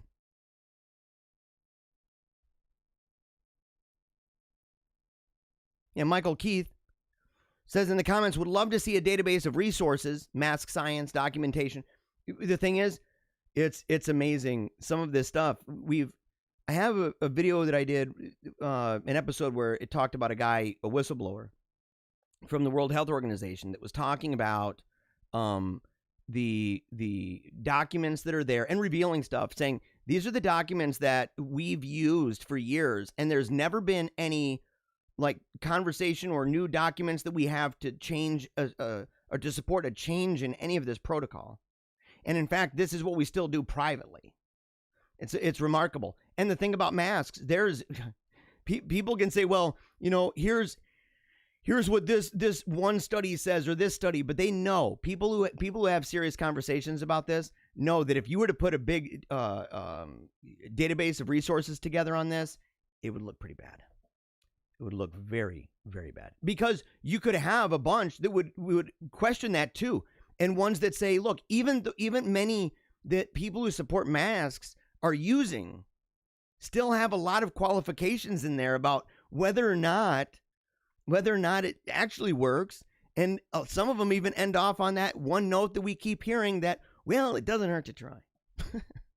That's what I'm saying. Go burn some sage, man. And not just for the smell. It's a nice smell. I'm not wanting to dog people burning sage. You know, but the idea of putting salt around the person's room, you're like, doctor, what are you doing over there? And they're like, we're making a TikTok video. And you're like, what? And you're like, we're dancing and we're putting salt outside your door. That doesn't do anything. You just want to try. We're just trying to help. Booch, booch, booch, booch. Ox is running for the Republican House District 22. Removed from Facebook despite never violating the platform's terms of service. He was presumably banned because of his membership in the Proud Boys. Again, if you would like to see this show here continue, if you would like to make sure that if and when that thing happens to oh boy here, if you would like to make sure that you are constantly connected with this show, go to paleocratdiaries.com. In fact, get the app. It's wix.com. It's like I think it's a purple square with a white W in the middle. Ooh, a white W? Sounds a little racist. You know, but no, the app is really good. And you can follow Paleocrat Diaries on there. Become a member. That will ensure that this thing keeps on going. But even if it stayed at the number it is right now, it's still just complete pedal to the metal, man. We are pushing ahead. This is a train. They ain't going to stop. If they said, look, Jeremiah, we're taking you off of Facebook, no warning, no nothing, it would, on the one hand, be devastating. On the other hand, I've lived my life so far giving a huge honking middle finger to my enemies. They haven't taken me down yet. Bring it, son. YouTube, bring it, son. Find me on Parler, too, by the way. I'm going to be doing a lot more on Parler. I'll put all that stuff on paleocratdiaries.com. You got to do it. Just do it. Paleocratdiaries.com. Because the day's going to come, and not just for me. I've watched as so many other people, many of them who don't say anything nearly as controversial as I do, Many of those people, you're gone, Buster Brown. And this guy, this dude here, Nick, that applies to me. It's coming. And I can't help but to smile and say, you can try. You can try. And again, it would be really sad because I'd be like, look, Facebook, we gave it a good run. We gave it a good run. I'm really glad. It was providential that I was still there when my daughter was going through childhood cancer.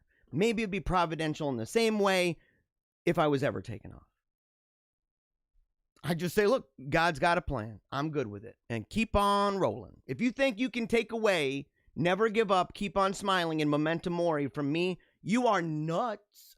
You know me. You know me.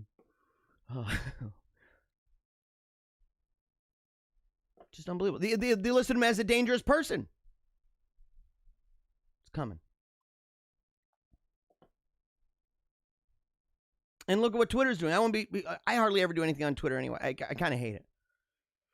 Like at least Facebook, it makes sense because I've got, friends on Facebook, like actual friends in real life and stuff. And family. My mom, she's not like a Twitterista or anything, My mom, it would just be, oh yeah, I'm gonna talk with her there. No problemo, right? But Twitter, come on, man. Twitter is just, it's literally a crapshoot, man. It's just, it's a place for carnies. It's a place for carnies. I'm going to go ahead and do this here. And in fact, I've got a bunch more. There's one I was thinking about doing. I was thinking about doing either one about the, well, we'll do this. Let's see. After much discussion in our newsroom, we've decided that moving forward, we will be using the term domestic terrorist or terrorism or domestic terrorist rather than militia. We feel these words better define the subjects of the investigation. Okay, if you're talking about that one particular group, that makes sense. Well, no, not even that. I'm so sorry. You really ought to wait a second. And this is why I wanted to talk about it again today.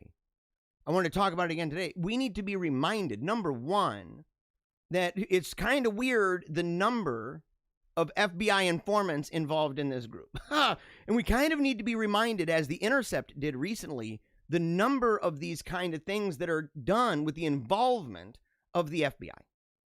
That later on it ends up being fun. Whoa, look at that, man. We're kind of screwed. These people are not your friends. They're not friends of the Republic. Oftentimes, they are not friends of the Republic. But what do you think about that? Should these groups, it's kind of like people not calling the whole situation with Kyle, right? In Kenosha.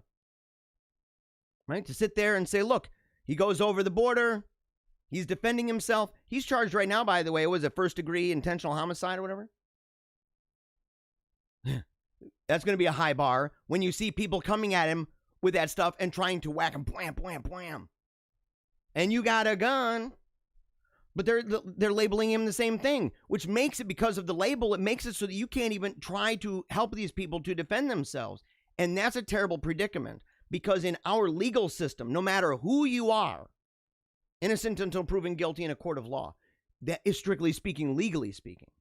You can have an opinion. You can say that guy is, guilty as sin. You can say that in your own mind for whatever reason you've got. But the thing is, when it comes to law, and if a person is deprived of funds and they make it so that every single place that you can go to transfer money is not even able to help them to make the best defense of themselves that they can, that right there is tyranny. That's just not even American, guys. I don't like throwing around that un-American thing all the time, but that just brazenly un-American. Unsurprisingly, global elites. We'll talk more about those guys next time, because I'm going to talk about them tomorrow. But I want to say something about this, and then memes, and then the memes, guys. Last serious thing. It's a good article. Is it Sergei Trifkovic? Does America have a future? It was about a lecture at the Institute of European Studies in Belgrade entitled, Does America Have a Future? Options Before a Declining Hegemon. There was a bunch of scholars there from Serbia's leading research institutions. And he was talking about how millions of Americans are gripped by the sense of foreboding, a feeling that something big and wicked this way comes. They don't know what that something is, but they feel it. The process is not deterministic. There are more variables than constants. COVID-19, BLM and Antifa, etc. And that they merely reflect acceleration of pre-existing pathologies which are moving to a tipping point. It's true. So you already start with this kind of pathology going on, and it gets bigger and bigger and bigger, worse and worse and worse, and those tendencies, all of a sudden, volatile. I've used that phrase over and over. It's volatile. It's explosive. Dangerous. Not everybody is stable. This show is trying to not only show you what is happening, but to point out what makes that unstable and what would be necessary, not only to make those things go back to stability, but also for us to remain stable in the midst of mass instability. We do that here because we care. We care about this country. We care about people. We don't just care about ideas. But America is facing a paradox. The social dislocation, this organic destruction, leads to growing social control, to a matrix construction. A weakened society is subjected to ever-tightening mechanisms of anarcho-tyrannical supervision. He mentions the fourth turning. That's the book I talked about the great champion. We're all in this together does not apply because there is no more we anymore. Think about that. When people say we are in this together, what do you even mean by that anymore? We have no kind of social agreement on what we are. We've had too many professors in school who ask us to talk about what it means to be an American, only to then tell us it doesn't mean anything at all. And if it does mean anything at all, it's just bad. And we need to change it really quickly, and maybe with a bunch of ideas that came from the commies.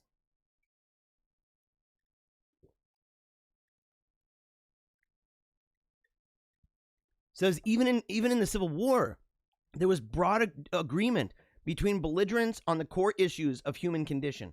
And today, there's none. At home, there's demographic and moral decline. It is manifested in decreasing longevity, out-of-control immigration, feminism and LGBTQ ideology, demonization of toxic masculinity and whiteness, and in suicide and in drug use. These are symptoms of a wicked kind of sickness, guys. We are witnessing the unraveling national self-awareness of the American ethnos, facilitated by treason of our guardians and combined with the centralization of their power.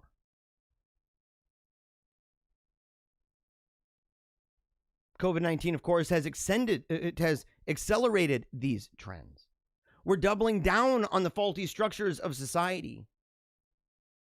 Public discourse is curtailed by surveillance, censorship of fake news, conspiracies, and hate speech.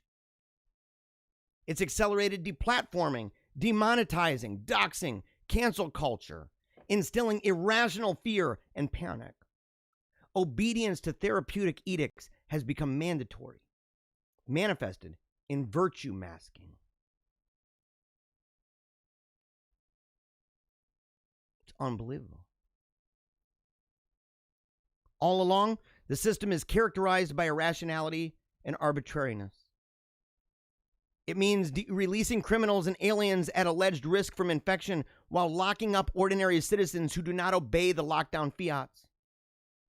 Resistance is demonized, Deniers are Nazis.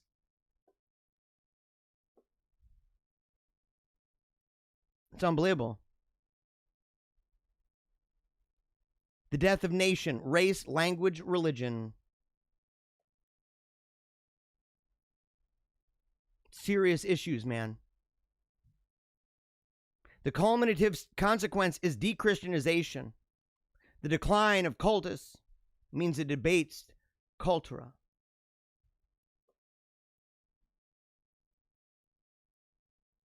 There will be no kumbaya, reconciliation in contemporary America.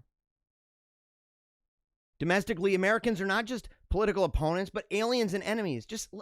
I'm sorry I'm reading this, but you got to just hear it because it's true. There's no shared moral universe, no civic myth. Outmoded concepts of left and right mask fundamental issues of incompatible self-awareness and morality leading to hatred.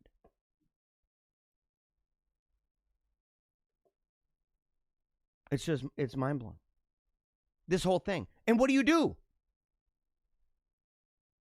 What do you do? How do you stop it? How do you survive it? There's all different positions. There's tons of books. Ones that say we got to take it head on. Some people say flee the city. Some people say go back in and take it over. Some people saying it's just a matter of debating ideas. Some people saying debate is over and we need to fight. Some people saying this is inevitable. It's this deterministic thing that just is coming our way and there's nothing we can do about it. And the other side says that is not how reality works. It will if we act like you, which is what you want us to do.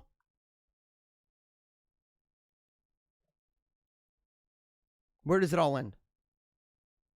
Various scenarios include inertia, war, repression, resistance, civil conflict, and perhaps restoration. And the only way, by the way, the only way that restoration will happen is if we take a knee for Jesus Christ. End.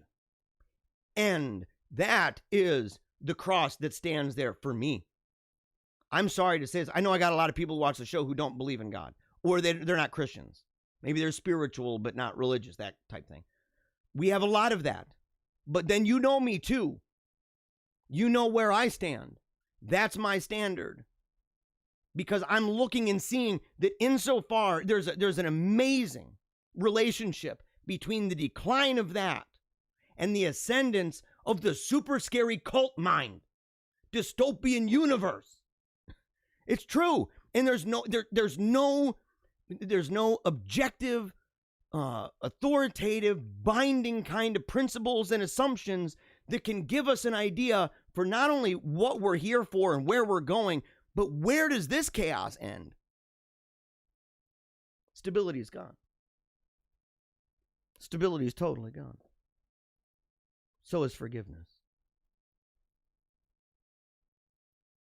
When and how does the crunch come? Neither side will accept the outcome of the November 2020 election. But what will the losers do? According to the war games, mass violence. And it seems like that's true. Who will resist? Considering the decrepitude, that's an interesting word. Considering the decrepitude and sterility of American ethnos, chunky, screaming, pink-hatted, blue-haired thoughts, pathetic incel soy boys, record marriage lows, amidst spiritual slow motion, physical and demographic suicide. Declining quality of human materials does not bode well when survival of the most ruthless is the norm. For the remnant, Christianity is both a strength and a vulnerability. You got to read it. Does America have a future? I am not necessarily the biggest optimist in the world. Anybody who knows me knows this. But I'm a fighter. I'm done being quiet. I'm done standing by. I am done watching as this wicked wave of extremely wicked and terrible things is just coming over our culture, over our families, over our schools, every institution. And to sit there and be like, increasingly, I better just be quiet. I don't want people to think badly of me. I don't care anymore. What are you going to do when I don't care? What are you going to do when people like me look at people like you, the wicked, and we begin saying, what can you take from me? You could take my Facebook. You could take my YouTube. I anticipate that day shall come. And not only is it okay, and I will use this resource to its fullest as long as it possibly lasts, but when it's gone, there shall be more. And even when there's not, if and when that day comes, I will know two things. Number one, I went out with a fight. Number two, kept a smile on my face. Because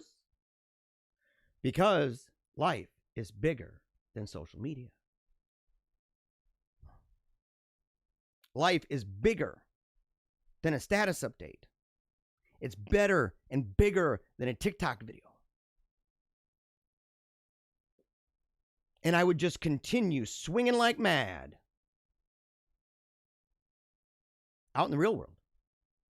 And in fact, I would have to believe that I'll be even more productive there. Because I know I'm not alone, by the way.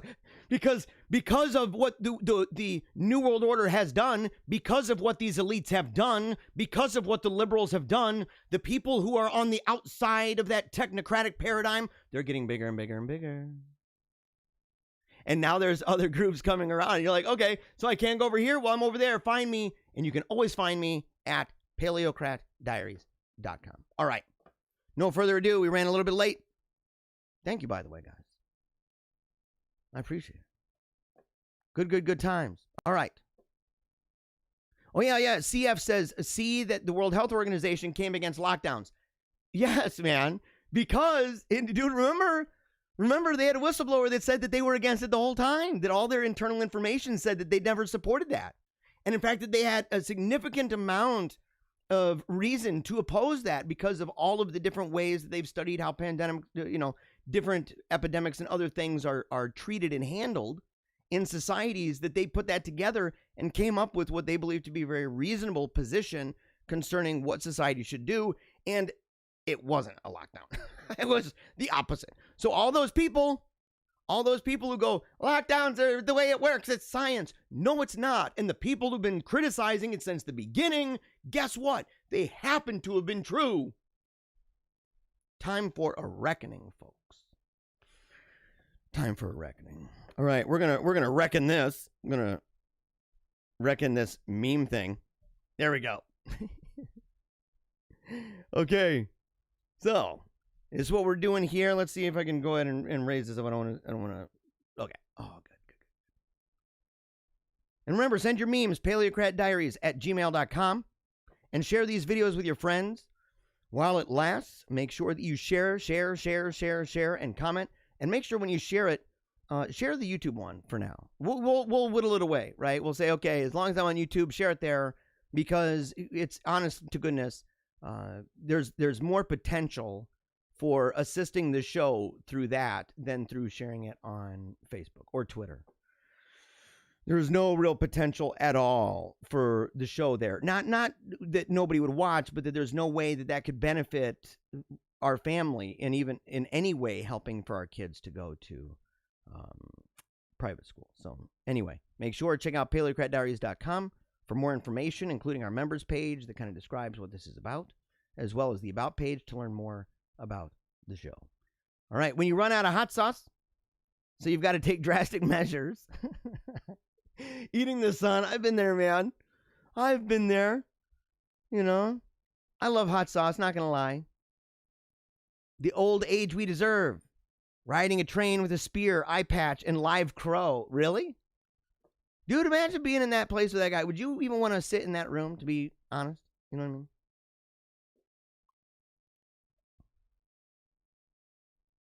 What the heck does that say? T-Rex geography? Dude, yeah, there's a lot of T-Rex going on there. Look at that. I don't know about what's up with South America, though. I don't know where they... Oh, okay, yeah. Oh, I got you. Yeah, I understand what you're saying. Oh, okay, I got you. I like to send little notes in my kid's lunchbox, like, sorry, the wheat thins are stale. That's what happens when you leave the box open. Yeah. Is that a problem in everybody's house? I have to bet it is. It's probably an age-old problem, right? Even before there were boxes, like, people were like, that's what happens when you leave the potato sack open. When you take the leaves off of the hole we dug with our fingers. We put our chips in there. I put Doritos in there, Mom, you know. Now they're soggy Doritos. Why couldn't the green pepper practice archery? Because it didn't happen now. Dude, please don't unfriend me. Dude, did my wife send that to me? Did she send that to me? Oh, see, this isn't even really a meme. This is, that's a picture I drew a long time ago. I had black hair back then. And I got, I dyed my hair black. And they wouldn't allow me to have that at the school because that little bomb right there. It was supposed to be a poster for my show when it first came out.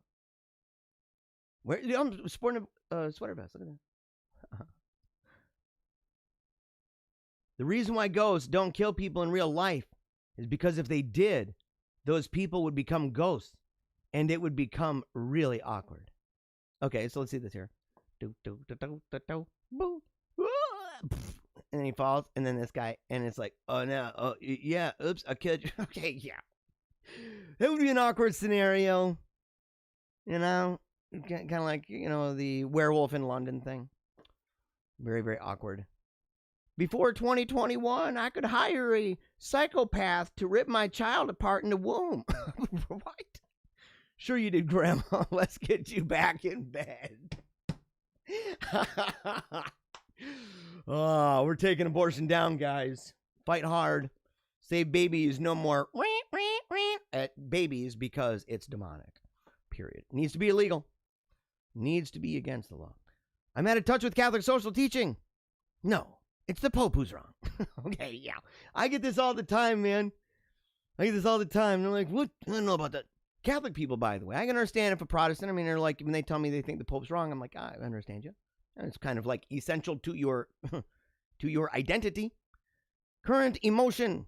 Dogs who are stuck, but pretending everything is fine. Dude, look at these dogs. Like, look at the one on the top right. Or the top left. Like, the other two, you know, are they really that stuck? You know what I'm saying?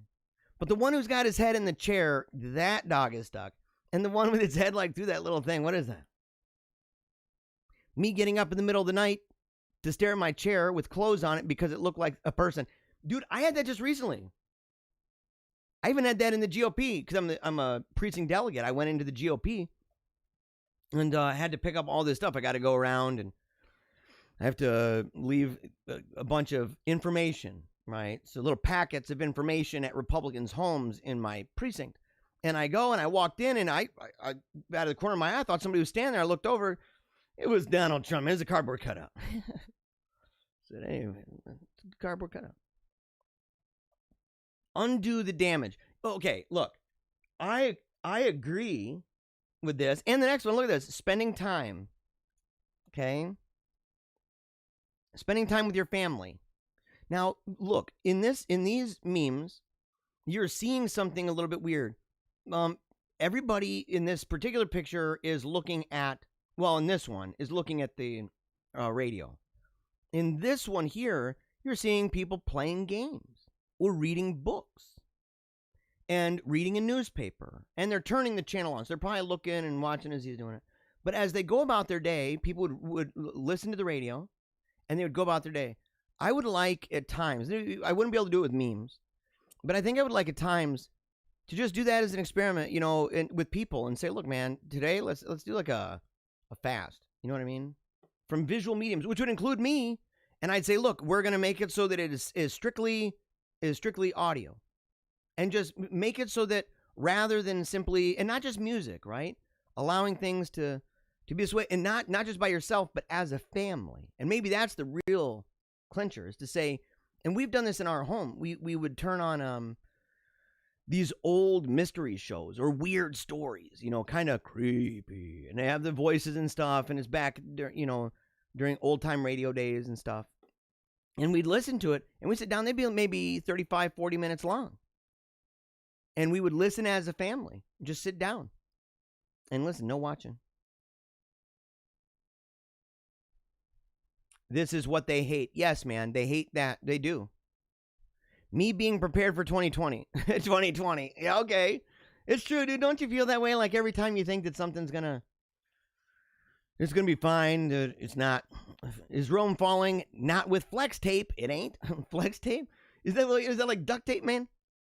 Is that duct tape? Yeah, that's how we're going to fix it, guys. That is the new agenda. Is whenever there's a problem, you're like, oh, this kind of injustice over here or this terrible thing over there. A little bit of duct tape. That's all it's going to take. The business of the Christian is nothing else than to be ever preparing for death. Wow, man. St. Irenaeus. I think I saw this one already. Coronavirus is killing us. Killing us all if you don't wear a mask. I don't have an N95. This is the most dangerous virus in the history of the world. All I have is an old t-shirt. Is that sufficient? Yes, that'll work. Put it on. Ooh, look at this picture. I got that, I think, from Ancient Christian Philosophy, my friend. I was over at his house, by the way, yesterday. We had a lot of serious conversations about this, and congratulations, because that dude is, him and his wife are expecting. It's their first. It's their first. He's the guy that's working on a book that he's asked me to write with him. I haven't gotten started because it's, very difficult. Fighting forces of evil. Yeah. Okay, you're totally true. That's me right there on the left. That's me. That's what happens, man, when I get on the microphone. I have the power. Do all that kind of stuff. Yeah. When you chill in class and the Chinese kid next to you starts coughing. It's any kid. It doesn't even have to be the Chinese kid. Has to just be any kid is coughing, dude. And it's like, oh no. And everybody's like really worried. You said you were sick. No, I said I have a case of Rona. Okay. Me before quarantine. Me after. Is that really what she looks like now? Goodness gracious alive. Is that serious, guys? Is that real? Oh, I gotta look at this again. That is, if this is real, if this is real, dude, somebody get a hold of her and tell her to get a hold of herself and say, look, you gotta do some kind, do keto or something, do carnivore. When you're at your favorite Chinese food place and hear a cough from the kitchen. Okay, man. Dude, look at his face, guys. Look at his face.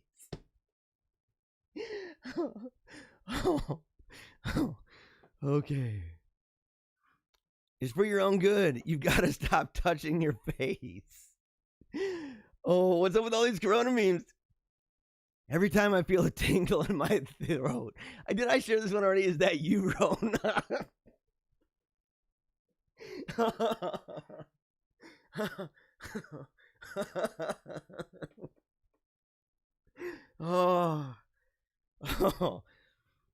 Seeing stars, man. Oh.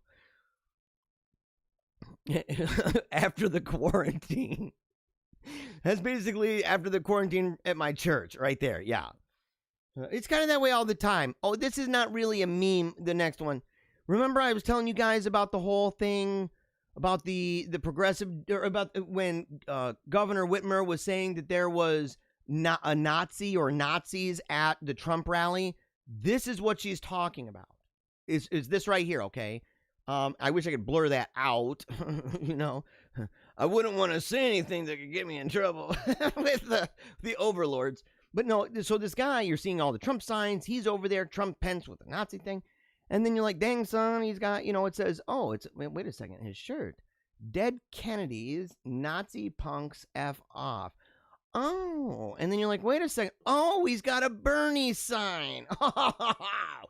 So, like I was saying, and let me just remind you, this wasn't even in the state of Michigan.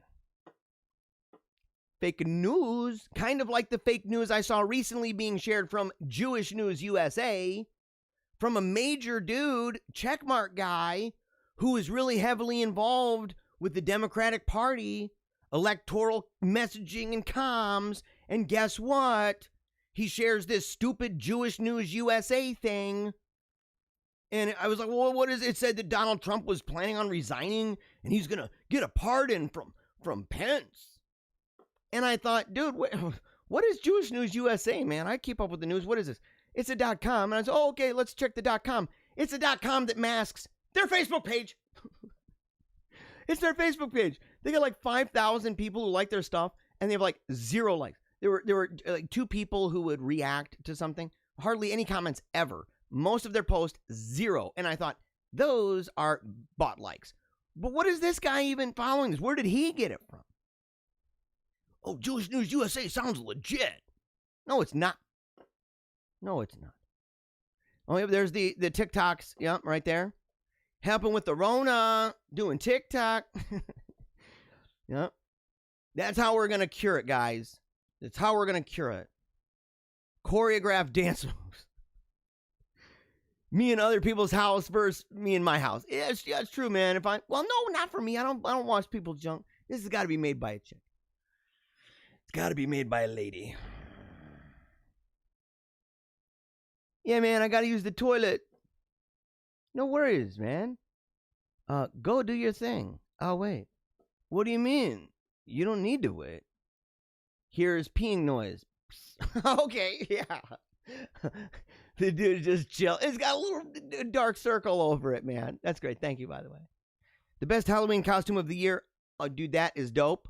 Little guy in a wheelchair. See, I love creative things like that, man. And I definitely support that stuff. You know, my daughter was in a wheelchair. We've got some, we've wondered what we could do with that wheelchair. We have it still. It's a little one. It's got cool wheels that light up and glow. Thought about maybe donating it. Let's see here. Have you been helped, sir? By so many people. My entire life. Okay. Yeah. Me protecting my best friend no matter what. Dude, are you like that, guys? And girls, look at this. Look at the old lady, man. She's like protecting. You better not come in here. You know, Ethel's getting her debit card stuff out. Yeah. Look at this. Will the Fox force field protect Trump? And look at those 3 people, dude. That's definitely Skeletor, Legion of Doom junk over at CNN. Where do they get these people? They look like Muppets, dude. It's like the Muppet Show, guys.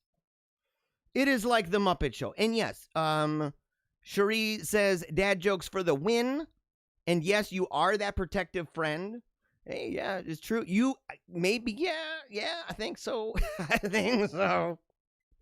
And Adam said, no, that was me, He-Man. His name is actually Adam. Yeah, but Adam did not really wear one of those belt purses.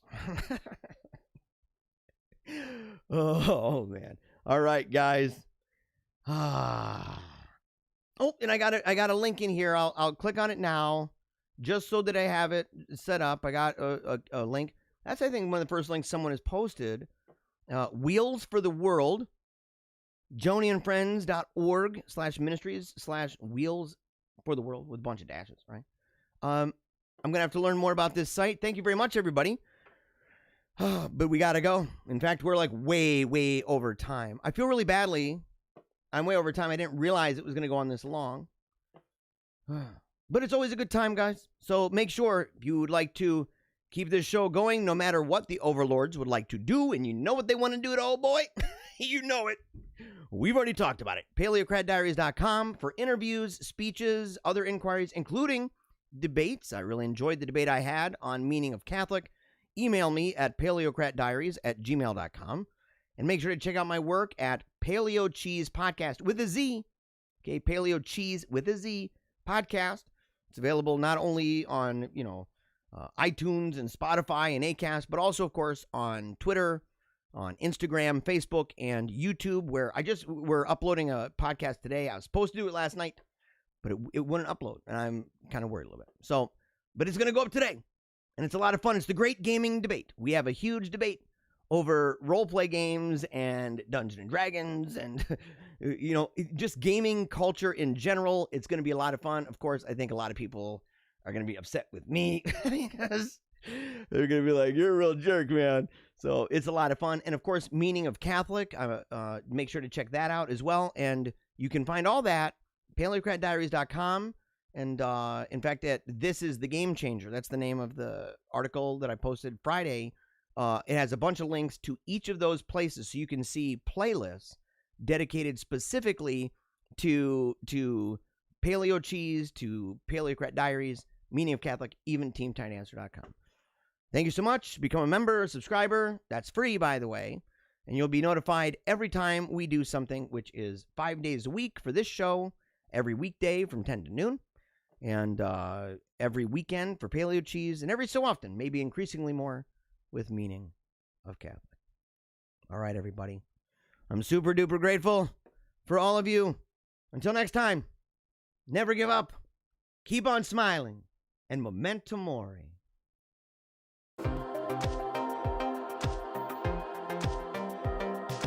If I don't talk into microphones, I don't make that mad cash. Making all that money.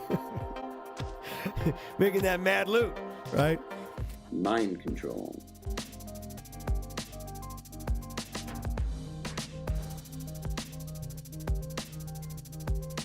So we see the minority elite imposing their ideology on an unwilling and resentful populace.